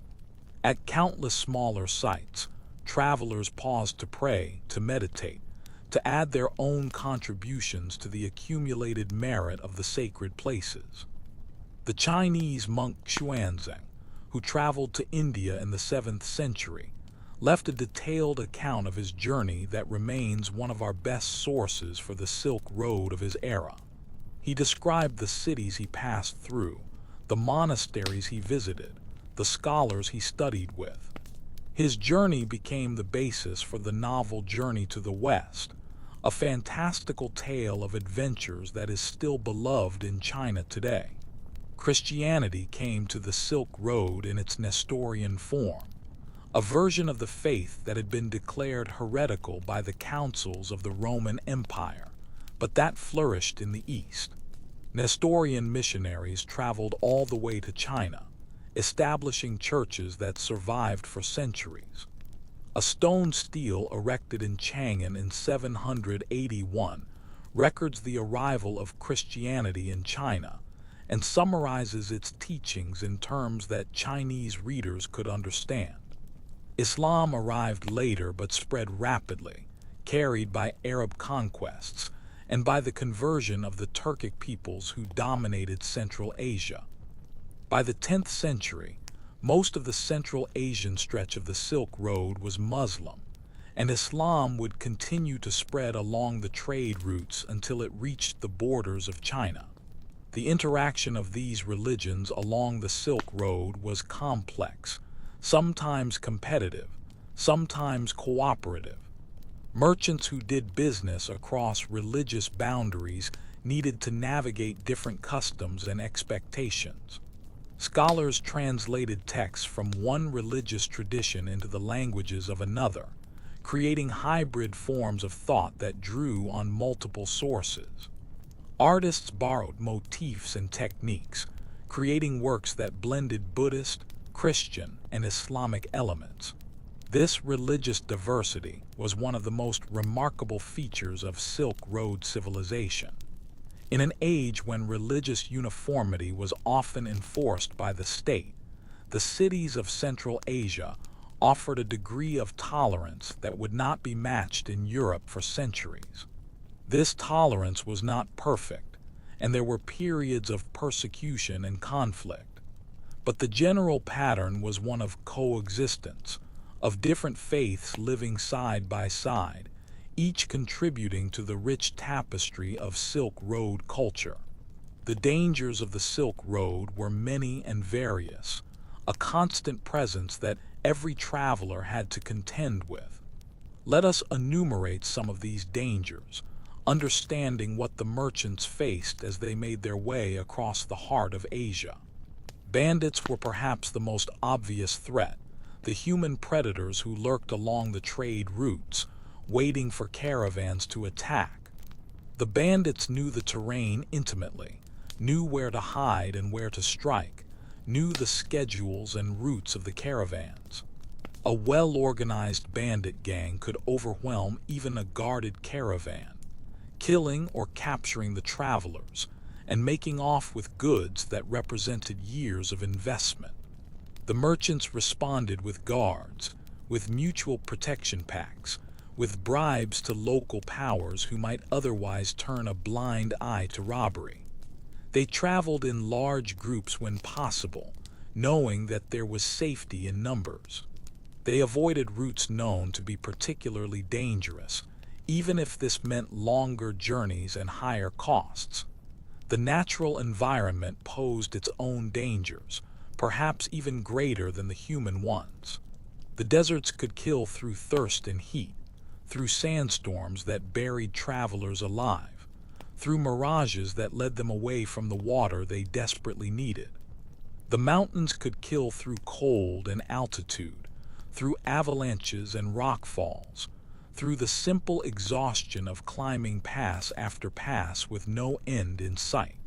Disease was a constant companion on the Silk Road, the illnesses that flourished in the unsanitary conditions of medieval travel.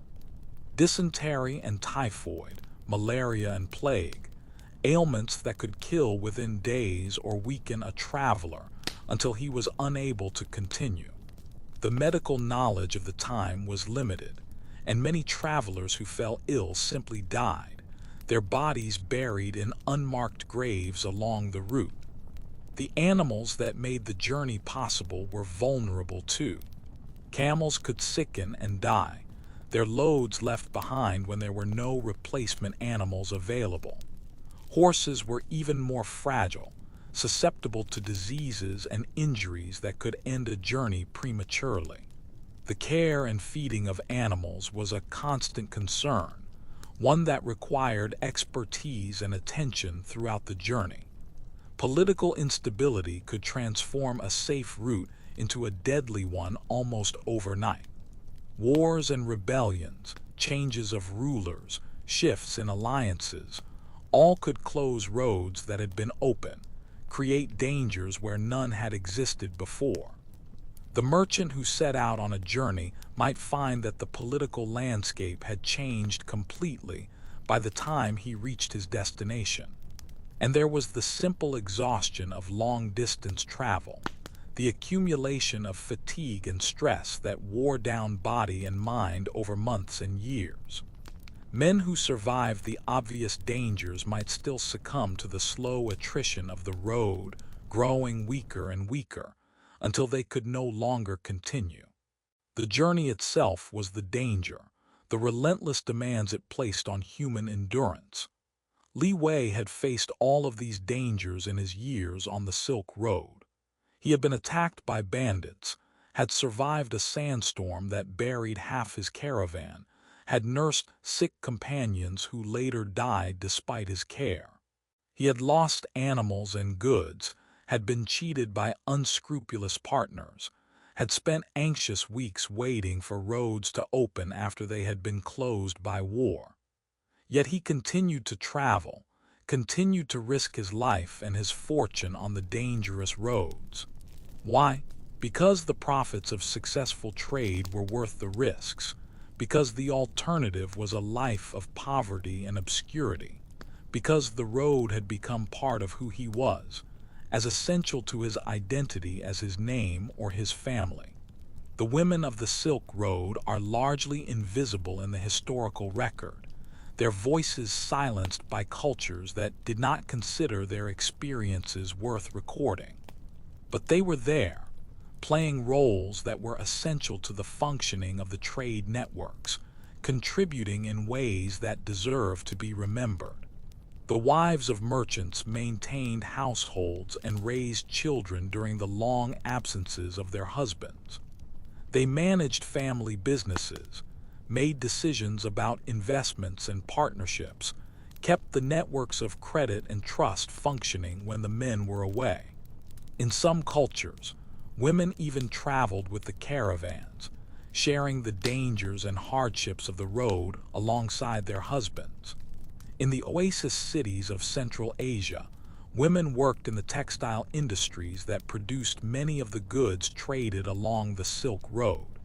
They spun silk and wool, wove fabrics and carpets, created the products that merchants carried to distant markets. Their labor was the foundation of the trade, though they saw little of the profits it generated. The temporary wives that traveling merchants often took were another category of women whose lives were shaped by the Silk Road. These arrangements were common and accepted, providing companionship and domestic services to men who were far from home for extended periods. The women involved had their own motivations and circumstances, their own stories that we can only imagine. Religious women traveled the Silk Road as well, nuns and pilgrims seeking spiritual merit, refugees fleeing persecution, missionaries carrying their faith to new lands. The historical record occasionally mentions these women, tantalizing glimpses of lives that were otherwise unrecorded. In the caravanserais and markets, women served as innkeepers and shopkeepers, as entertainers and servants. They provided the services that travelers needed, cooking and cleaning, singing and dancing, the human touches that made life on the road bearable. And in the homes along the route, ordinary women lived their ordinary lives, affected by the trade that passed through their communities but rarely participating in it directly. They bought the goods that merchants brought from distant lands, wore the silk and spices, used the tools and technologies. Their lives were changed by the Silk Road, even if they never set foot upon it. The art of the Silk Road is one of its most enduring legacies, a visual record of the cultural exchanges that took place along the trade routes. Let us explore some of this art, understanding what it tells us about the peoples who created it and the civilizations they belonged to. The Buddhist cave temples are perhaps the most spectacular examples, vast galleries carved into cliffs throughout Central Asia and Western China. The Magao caves at Dunhuang contain nearly 500 caves decorated over a period of 1,000 years, a continuous record of changing artistic styles and religious practices. The paintings show Buddhas and Bodhisattvas, celestial beings and earthly donors, scenes from scripture and from daily life. The earliest paintings at Dunhuang show strong Indian and Central Asian influences, with figures that have rounded forms and sensuous postures derived from the art of the subcontinent. Later paintings become more Chinese in style, with flatter forms and more emphasis on line and brushwork. The evolution visible in these caves tracks the gradual Sinicization of Buddhism, its transformation from a foreign import into a Chinese religion. The sculptures of the Silk Road show similar patterns of influence and exchange. The giant Buddha statues at Bamiyan, destroyed by the Taliban in 2001, combined Greek, Persian, and Indian elements in a synthesis that was unique to this region. The Buddha sculptures at Dunhuang range from early examples with foreign features to later works that are unmistakably Chinese in style. Textiles were another major art form of the Silk Road, fabrics that combined techniques and motifs from multiple traditions. Sogdian silks, produced in the cities of Central Asia, incorporated Persian designs and Chinese weaving methods, creating products that were valued throughout the world. The patterns on these silks, fantastic creatures and geometric designs, royal hunts and religious scenes, traveled with the fabric, influencing art wherever the silk was sold. Metalwork along the Silk Road reached extraordinary levels of sophistication, with gold and silver worked into intricate designs that demonstrated the skill of craftsmen who had learned from multiple traditions. The famous Sogdian silver plates, decorated with scenes of feasting and hunting, are among the finest examples of metalwork from the medieval period. The art of the Silk Road was not created in isolation, but in dialogue, artists learning from each other across cultural boundaries, incorporating foreign elements into their own traditions. The result was a cosmopolitan aesthetic that defies simple categorization, that belongs to no single culture, but to the Silk Road itself, to the zone of exchange where civilizations met and mingled. The languages of the Silk Road were as diverse as its peoples, a babel of tongues that somehow managed to communicate, to conduct business, to share ideas across the barriers of mutual incomprehension. Chinese was spoken in the East, the language of the great empire that produced much of the silk and porcelain that flowed westward. But Chinese came in many varieties, different dialects that were often mutually unintelligible, and few non-Chinese merchants bothered to learn it. Trade with Chinese merchants was conducted through interpreters, or through the Sogdians who had learned Chinese as part of their commercial education. Sogdian was the lingua franca of the Silk Road for several centuries, the language of the Central Asian merchants who dominated the long-distance trade. Sogdian was an Iranian language, related to Persian but distinct from it, written in a script derived from Aramaic. Sogdian documents have been found throughout the length of the Silk Road, evidence of how widely the language was used.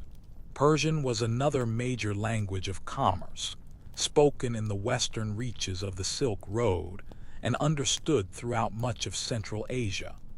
Persian would become increasingly important as Islamic culture spread eastward, eventually replacing Sogdian as the dominant language of the region.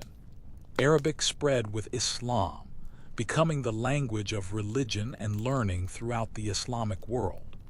A merchant who could read Arabic could access the accumulated knowledge of Islamic civilization, the science and philosophy, the poetry and theology that were preserved in that language. Turkish languages were spoken by the nomadic peoples of the steppes, the Turks and Mongols who periodically burst out of their homelands to conquer settled civilizations. As these peoples became more powerful, their languages became more important, and Turkish eventually became the dominant language of much of Central Asia. Sanskrit was the classical language of India, the language of Buddhist and Hindu scriptures, understood by learned people throughout Asia.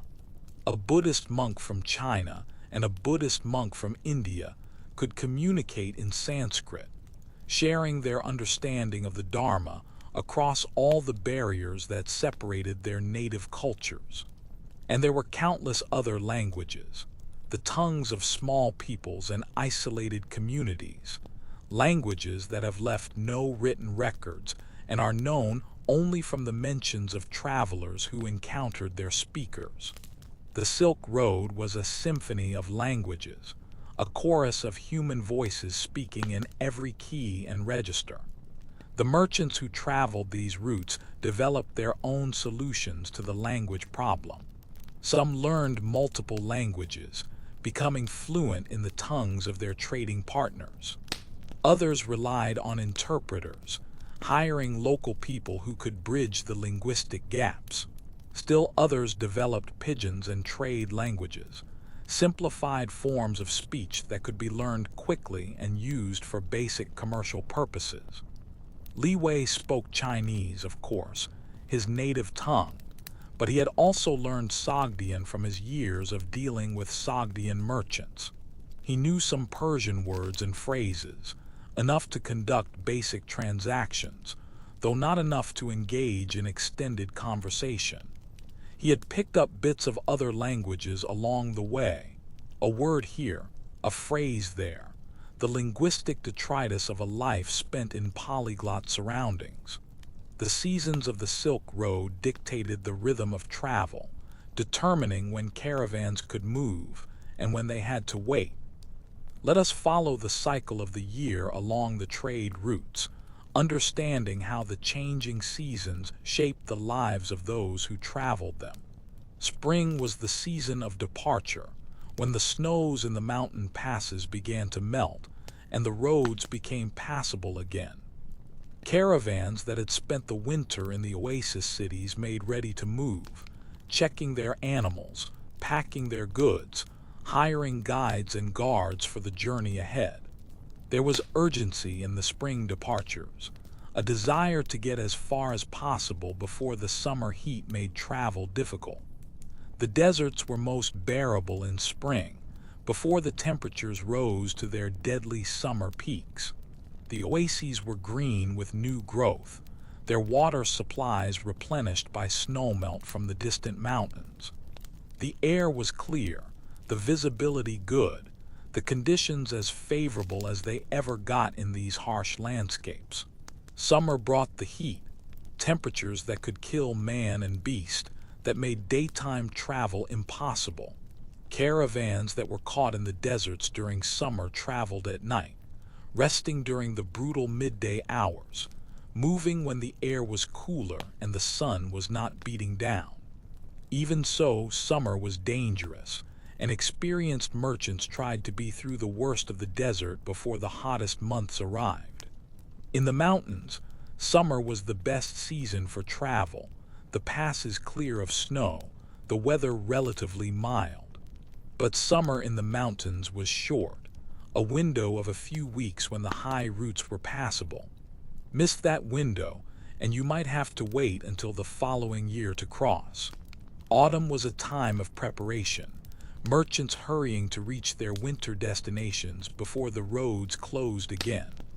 The first snows fell in the mountains, a warning that time was running out. Caravans that had not yet crossed the passes faced difficult decisions, whether to risk the deteriorating conditions or to turn back and wait for spring.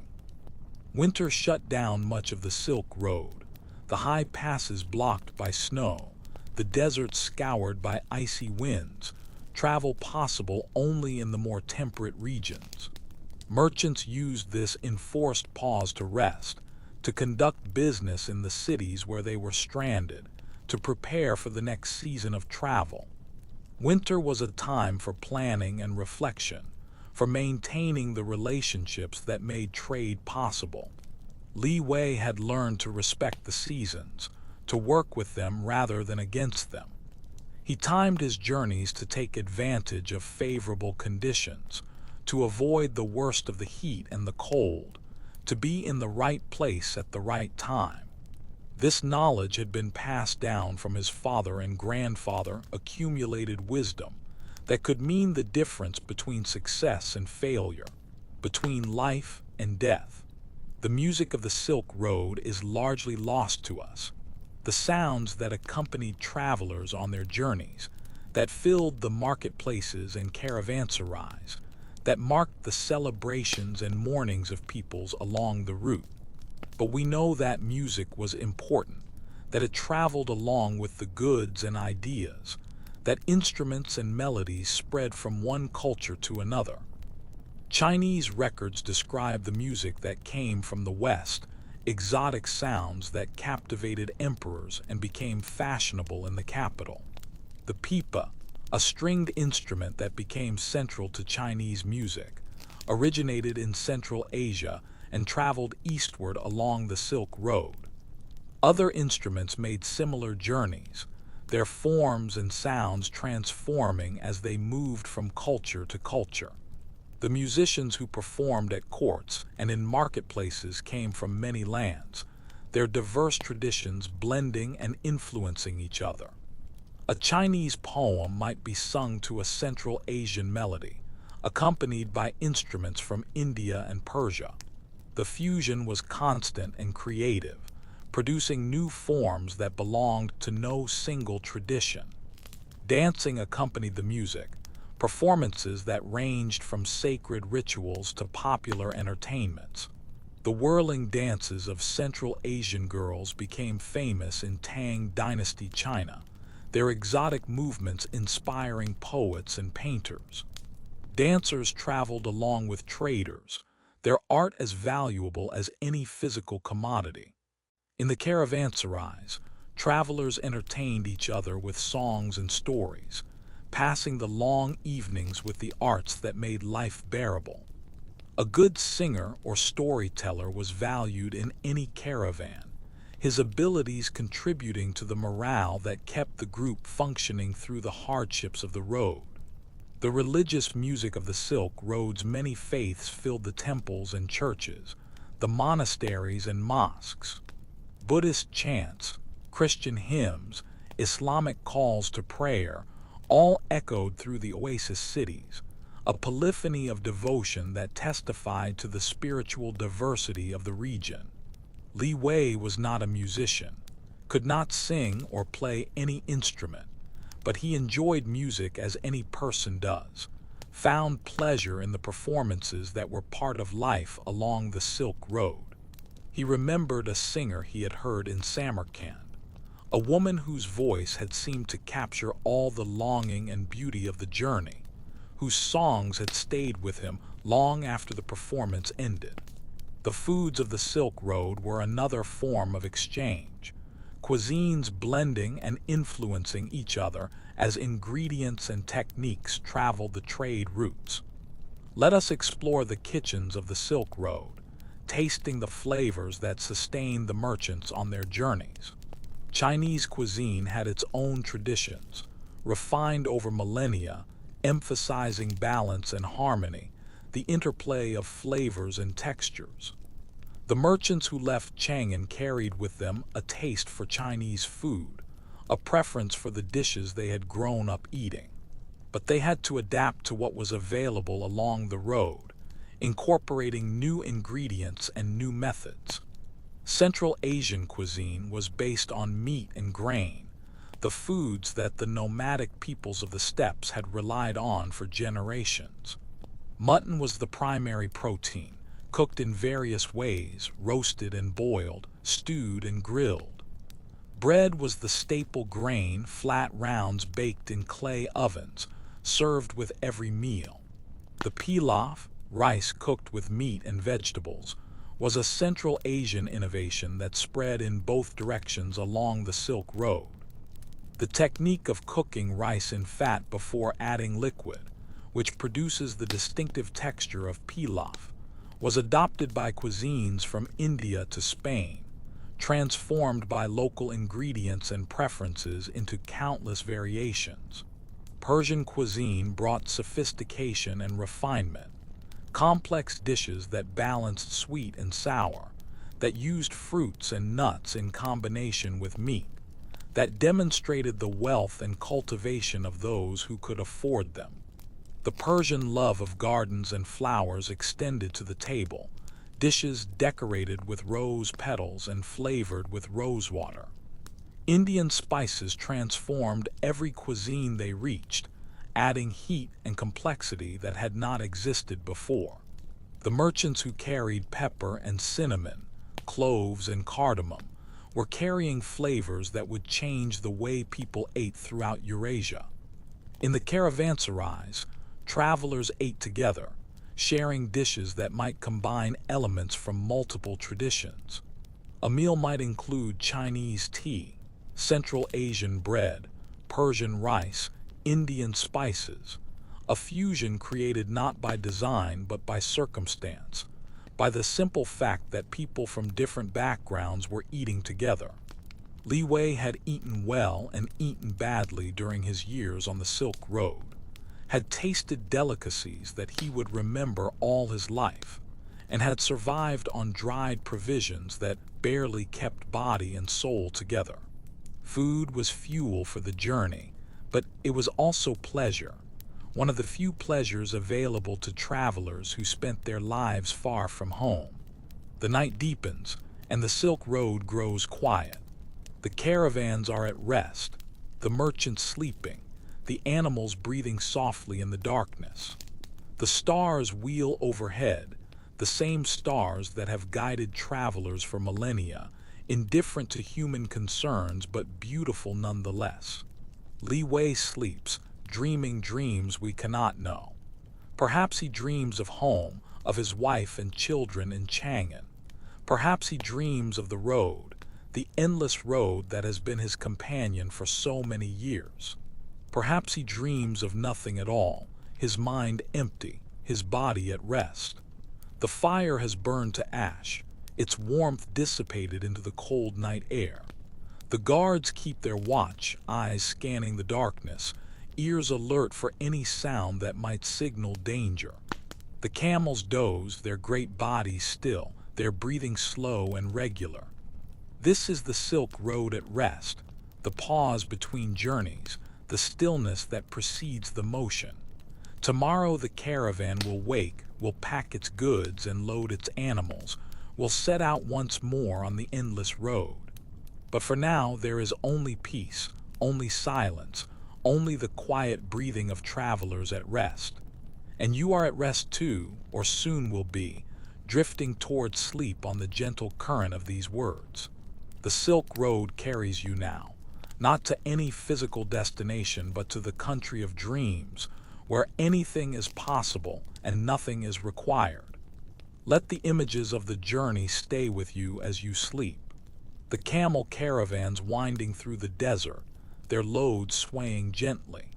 The oasis cities rising from the barren landscape, green miracles of human persistence. The mountain passes shrouded in snow, their heights reaching toward the heavens. The merchants and pilgrims, the soldiers and scholars, all the countless travelers who have walked these roads before you. The Silk Road is a thread that connects, that binds distant places and different peoples into a single tapestry. You are part of that tapestry now, woven into the pattern by the act of listening, of imagining, of allowing these stories to enter your mind. The journey ends where all journeys end, in rest, in peace, in the surrender to forces greater than ourselves. The merchants knew this, knew that for all their striving they were small beneath the vast sky, brief beneath the eternal stars. This knowledge did not stop them from traveling, did not diminish their efforts or their hopes, but it gave them perspective, a sense of proportion that made the hardships bearable. Carry that perspective with you now, into sleep, into dreams, into whatever tomorrow may bring. You are part of something larger than yourself, connected to all who have lived and all who will live, a link in the chain that stretches from the ancient past into the unknowable future. The Silk Road stretches out in both directions, east and west, past and future. It has no beginning and no end, only the endless middle where we all find ourselves, traveling toward destinations we may never reach, carrying goods we may never sell, seeking meanings we may never find. And yet we travel as humans have always traveled, as humans will always travel. The road calls to us, the unknown beckons, the possibility of something more drives us forward. This is what the Silk Road teaches, above all else, that the journey itself is the destination, that the traveling matters more than the arrival, that the road is home to those who dare to walk it. Sleep now, traveler. The road will be here when you wake. The journey will continue as it has always continued, as it will continue long after you and I are gone. The camels kneel in their circle. The tents stand silent in the darkness. The stars shine down on a world at peace. The technology of the Silk Road evolved over the centuries, innovations that made travel safer, faster, and more efficient. Let us examine some of these technologies, understanding how they shaped the commerce of the ancient world. The camel was perhaps the most important technology of all, a living machine perfectly adapted to the harsh conditions of desert travel. The Bactrian camel, with its two humps, could survive extremes of temperature that would kill other animals, could go for days without water, could carry loads of several hundred pounds across terrain that no wheeled vehicle could traverse. The saddle that secured loads to the camel's back was a marvel of engineering, distributing weight evenly, preventing sores and injuries, allowing the animal to travel day after day without breaking down. The design had been refined over centuries, each generation of caravan masters contributing small improvements that accumulated into a highly effective system. The yurt, the portable dwelling of the nomadic peoples, was another crucial technology, providing shelter that could be erected and dismantled in hours, that could be transported on the backs of animals, that offered protection from the extreme conditions of the steppes. Travelers who adopted the yurt gained flexibility, the ability to camp wherever they found themselves, without depending on fixed structures. Navigation on the Silk Road relied on knowledge rather than instruments, the accumulated wisdom of generations of travelers who had learned the landmarks and the routes. This knowledge was passed down orally, memorized and refined, a technology of the mind rather than of the hand. A skilled guide could lead a caravan across hundreds of miles of featureless desert, reading the landscape in ways that seemed almost magical to those who lacked the training. Water management was essential in the desert regions, and the peoples of Central Asia developed sophisticated systems for finding, storing, and distributing water. The Qanat, an underground channel that brought water from distant sources, allowed settlements to exist in places that would otherwise have been uninhabitable. The cistern, the reservoir, the irrigation canal, all were technologies that made the Silk Road possible. The caravanserai itself was a technology, a designed environment that met the needs of travelers, that provided security and services in standardized form. The merchants who built caravanserais understood what travelers needed, and they created structures that delivered those needs efficiently. The spread of the caravanserai system along the trade routes was a kind of franchise operation, reproducing a successful model in location after location. Writing was a technology that underpinned the commerce of the Silk Road, enabling contracts and accounts, letters and records, the documentation that made long-distance trade possible.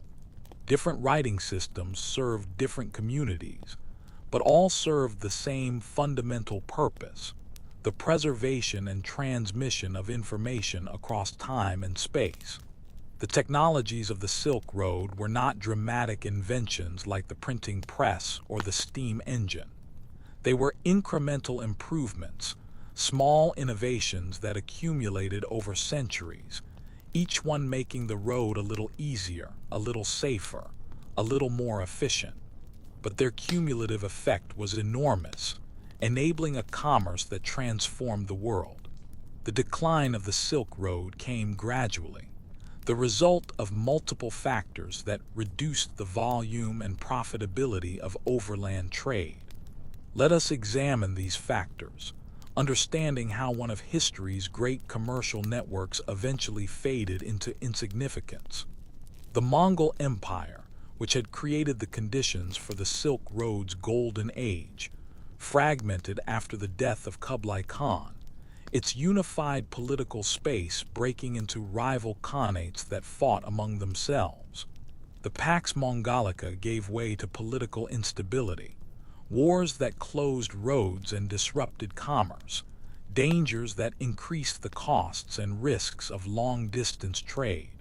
The Black Death, which killed perhaps a third of the world's population in the 14th century, disrupted the Silk Road as it disrupted everything else.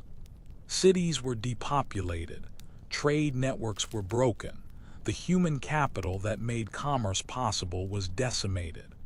The disease may have spread along the Silk Road itself, carried by rats on merchant ships or by fleas on the bodies of travelers. The rise of new empires changed the political geography of Asia in ways that affected the trade routes. The Ming dynasty in China was less interested in foreign trade than its Tang and Song predecessors had been, more focused on internal development. less welcoming to foreign merchants. The Ottoman Empire, which controlled the western terminus of the Silk Road, imposed taxes and restrictions that raised the cost of trade. But perhaps the most important factor was the development of sea routes that bypassed the overland roads entirely. Portuguese sailors, seeking new ways to reach the wealth of Asia, rounded the Cape of Good Hope in 1488 and reached India in 1498. This sea route was longer than the overland route, but it was also cheaper and safer, allowing larger quantities of goods to be moved with less risk. The sea routes transformed global commerce, shifting the centers of trade from the inland cities of Central Asia to the coastal ports of the Indian Ocean and beyond. Samarkand and Bukhara declined as Goa and Malacca rose. The merchants who had grown wealthy from the caravan trade found themselves marginalized, their skills and connections no longer as valuable as they had been. The Silk Road did not disappear entirely. Trade continued along the old routes, though at reduced volumes, and some communities maintained their traditional roles in the commerce of Asia. But the great age of overland trade was over, superseded by a new age of maritime commerce that would eventually circle the globe. The legacy of the Silk Road, however, could not be erased. The connections it had created, the exchanges it had facilitated, the transformations it had wrought, all of these persisted long after the caravans had stopped moving. The world we live in today was shaped by the Silk Road, even though the road itself has been relegated to history. The memory of the Silk Road has been preserved in many forms, in the writings of travelers and historians, in the art and artifacts that have survived the centuries, in the archaeological remains that modern scholars have uncovered and studied. Marco Polo's account of his journey to China, written at the end of the 13th century, is perhaps the most famous of all Silk Road narratives. His descriptions of the wonders he saw, the wealth of the Mongol court, the exotic peoples and customs of Asia, fired the imagination of Europe and contributed to the age of exploration that would follow. Ibn Battuta, the Moroccan scholar who traveled throughout the Islamic world in the 14th century, left another important account, describing the Central Asian portions of the Silk Road as they appeared in his time. His observations complement Marco Polo's, providing a different perspective on the same routes and cities. Chinese sources preserve the accounts of Buddhist pilgrims like Xuanzang, whose journey to India in the 7th century was one of the great adventures of the medieval world. These accounts describe the routes, the dangers, the peoples encountered along the way, providing invaluable information about the Silk Road at its height. The archaeological remains of the Silk Road are scattered across Central Asia, the ruins of cities and caravanserais, the cave temples and monuments, the buried treasures that sometimes emerge from the shifting sands. The discovery of the library cave at Dunhuang, sealed for nearly 1,000 years and filled with tens of thousands of manuscripts, was one of the great archaeological finds of the 20th century. Museums around the world display artifacts from the Silk Road, textiles and ceramics, metalwork and manuscripts, objects that testify to the skill of the craftsmen and the extent of the trade. These objects are windows into a vanished world, tangible connections to the peoples who made and used them. The modern Silk Road initiatives, the economic and infrastructure projects that seek to revive the ancient trade routes in new forms, are testimony to the enduring power of the Silk Road idea. The vision of connection, of commerce that links distant places and different peoples, continues to inspire, even in an age of container ships and cargo planes. Let us return now to Li Wei, one last time, finding him in his home in Chang'an, his traveling days behind him, his memories of the road still vivid in his aging mind. He sits in the courtyard of his house, the courtyard where he played as a child, where he said goodbye to his family when he set out on his journeys, where he welcomed them on his returns. The sun is warm on his face, the flowers are blooming in their pots, the sounds of the city are a distant murmur beyond the walls. His children are grown now, with children of their own, the next generation that will carry the family forward. His son has taken over the business, makes his own journeys on the roads that Li Wei once traveled. The wheel turns, the pattern repeats, one generation succeeding another in the endless cycle of life. Li Wei thinks about his journeys, the places he has seen, the people he has known, the goods he has traded across the thousands of miles that separate Chang'an from the markets of the West. He remembers the dangers and the wonders, the hardships and the satisfactions, the life that the Silk Road gave him. He has no regrets. The road was hard, but it was his road, the path that he was meant to walk. It gave him wealth and experience, stories to tell and memories to cherish. It connected him to a world larger than himself, made him part of something that transcended borders and boundaries, that linked civilizations across the vastness of Asia. The road is quiet now, for him at least. His traveling days are over, his journeys complete. But the road continues, carries new merchants on new journeys, connects new places and new peoples. The Silk Road is eternal, or as close to eternal as human things can be. Li Wei closes his eyes, feeling the warmth of the sun, hearing the sounds of his family moving through the house. He is at peace, content with what he has done and what he has been. The road has brought him here, to this moment, to this place. There is nowhere else he would rather be.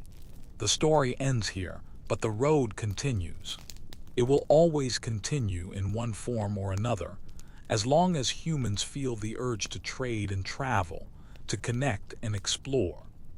The Silk Road may be history, but the spirit that created it is timeless. The drive to see what lies beyond the horizon, to find out what others have that we might want, to share what we have that others might need. This is the deepest lesson of the Silk Road, that connection is possible, that understanding can grow, that exchange enriches all who participate in it. In a world that often seems divided, that emphasizes differences and conflicts, the Silk Road reminds us that cooperation is possible, that barriers can be overcome, that we are all part of the same human family. The merchants who traveled the ancient routes knew this, learned it through the daily experience of dealing with people different from themselves. They discovered that beneath the differences of language and culture, of religion and custom, there was a common humanity that made communication possible, that made trade work, that made the Silk Road more than just a road. Carry this knowledge with you now, into sleep, into dreams, into tomorrow. Remember the Silk Road when the world seems fragmented, when connection seems impossible, when differences loom larger than commonalities. Remember that others have bridged greater gaps, have connected more distant points, have found ways to work together across all the barriers that divided them. The road is calling, as it has always called. Not necessarily a physical road, not necessarily a journey measured in miles, but a road nonetheless, a path toward understanding, toward connection, toward the recognition that we are all travelers together, making our way through a world that is vast and strange and beautiful. Sleep now, fellow traveler, rest from the journey. Tomorrow the road will be waiting and you will be ready to walk it again. The caravan has made camp, the fire is dying, the stars are wheeling overhead. The desert is silent, waiting for the dawn. And you are sleeping, dreaming of silk and spices, of mountains and deserts, of all the wonders that await those who dare to set out on the endless road. The sounds of the Silk Road linger in the imagination, the noises that accompanied travelers through their long journeys. Let us listen one last time to the symphony of the ancient routes. The pad of camel feet on sand, a soft rhythmic sound that could be heard for hours on end, the heartbeat of the caravan. The creak of saddle leather, the jingle of harness bells, the occasional snort or grunt from the animals. These were the constant sounds, the background against which all other sounds played. The voices of the merchants, calling to each other, haggling over prices, sharing news and gossip. Dozens of languages blending together, creating a music that no one planned but everyone participated in. Arguments and agreements, jokes and complaints, the full range of human communication. The sounds of the cities, the bustle of markets, the cries of vendors, the hammering of craftsmen, the prayers of the faithful. Each city had its own acoustic signature, its own mix of sounds that distinguished it from every other place. A traveler who had been there before could recognize a city by its sounds alone. The sounds of nature, the wind across the desert, the rush of mountain streams, the calls of birds in the oases, the thunder of summer storms, the howl of winter winds, the silence of snowfall in the high passes.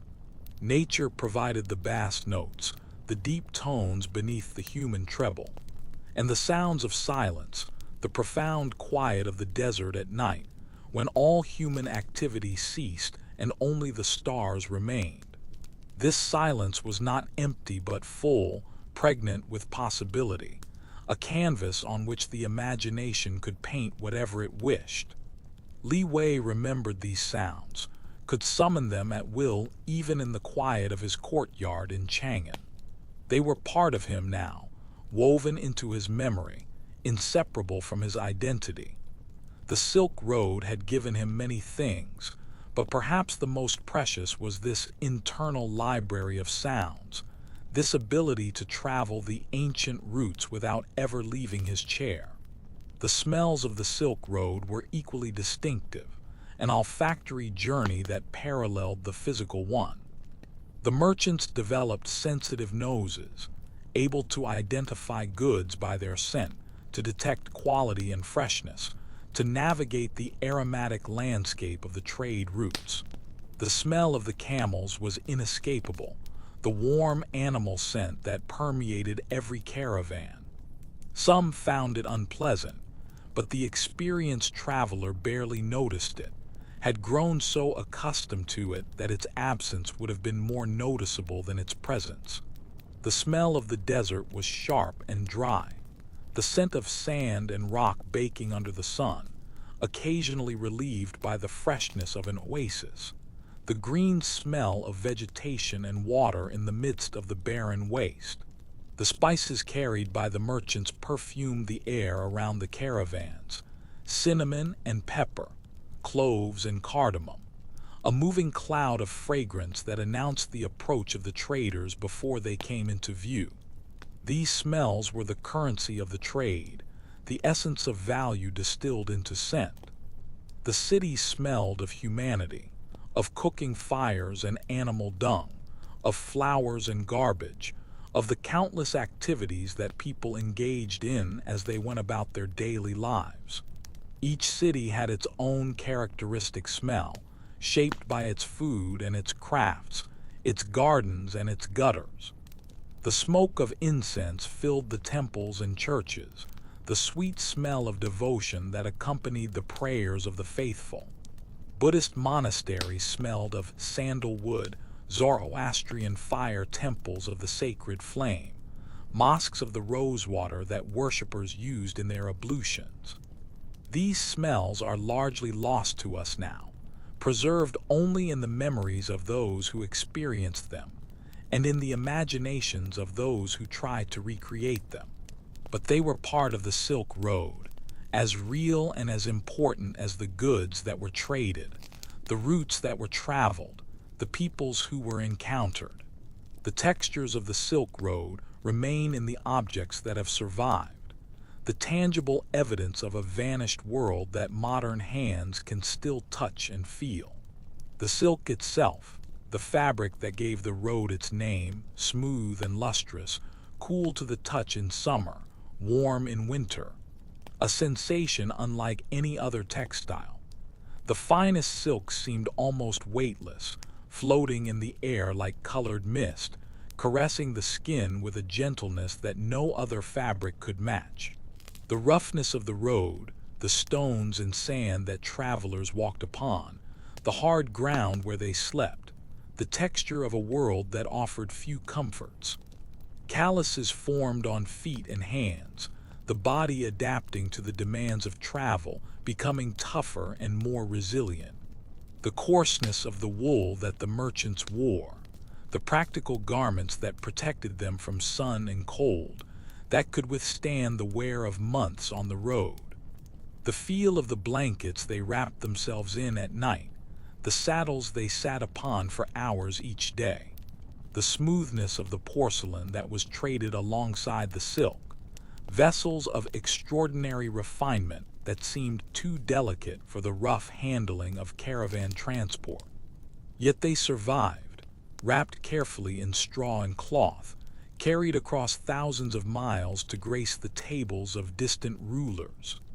The weight of the coins that changed hands at every transaction, gold and silver, copper and bronze, the heft of value in the palm.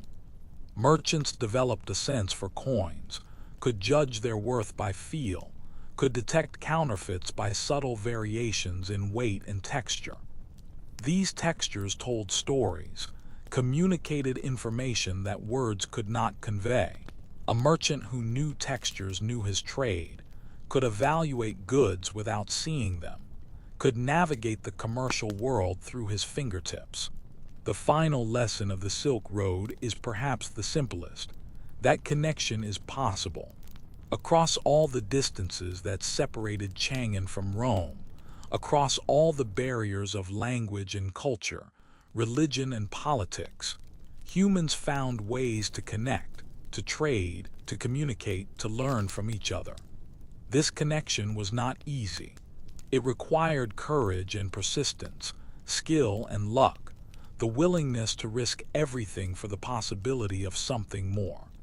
Many who set out on the Silk Road never returned, their stories ending in the deserts or mountains, in the countless places where travelers met their fate. But enough succeeded to keep the connection alive, to keep the goods flowing, the ideas spreading, the world growing smaller one journey at a time. The Silk Road was built by these successes, by the merchants who made it through, who brought their goods to market and returned home with profits and stories. Their example speaks to us across the centuries, reminding us that obstacles can be overcome, that connections can be made, that the world is not as divided as it sometimes seems. The Silk Road is proof that cooperation is possible, that exchange benefits all parties, that the impulse to reach out and connect is one of the deepest and most powerful in human nature. Let this lesson stay with you long after the story fades, long after sleep has washed away the images and words. The Silk Road is not just history. It is a model, an inspiration, a reminder of what humans can accomplish when they work together across all the distances that divide them. The road awaits. It has always awaited, always will await, for those who have the courage to set out upon it. The destinations may change, the goods may be different, but the fundamental human experience remains the same. The journey into the unknown, the hope of connection, the faith that somewhere at the end of the road, something wonderful waits to be discovered. Sleep now, dreamer. Sleep, and let the Silk Road carry you to wherever you need to go. The caravan is resting, the merchants are sleeping, the stars are watching over all. Tomorrow the journey continues, but tonight there is only peace. In the end, the Silk Road was not about silk, or roads, or even trade. It was about the human spirit, the restless drive that pushes us to explore, to discover, to connect with others across all the barriers that divide us. The merchants who traveled these routes were ordinary people, no different in essence from you or me. They had families they loved, fears they struggled with, dreams they hoped to fulfill. They were not heroes in the conventional sense, not warriors or saints. They were business people, motivated by profit, driven by the simple desire to improve their circumstances.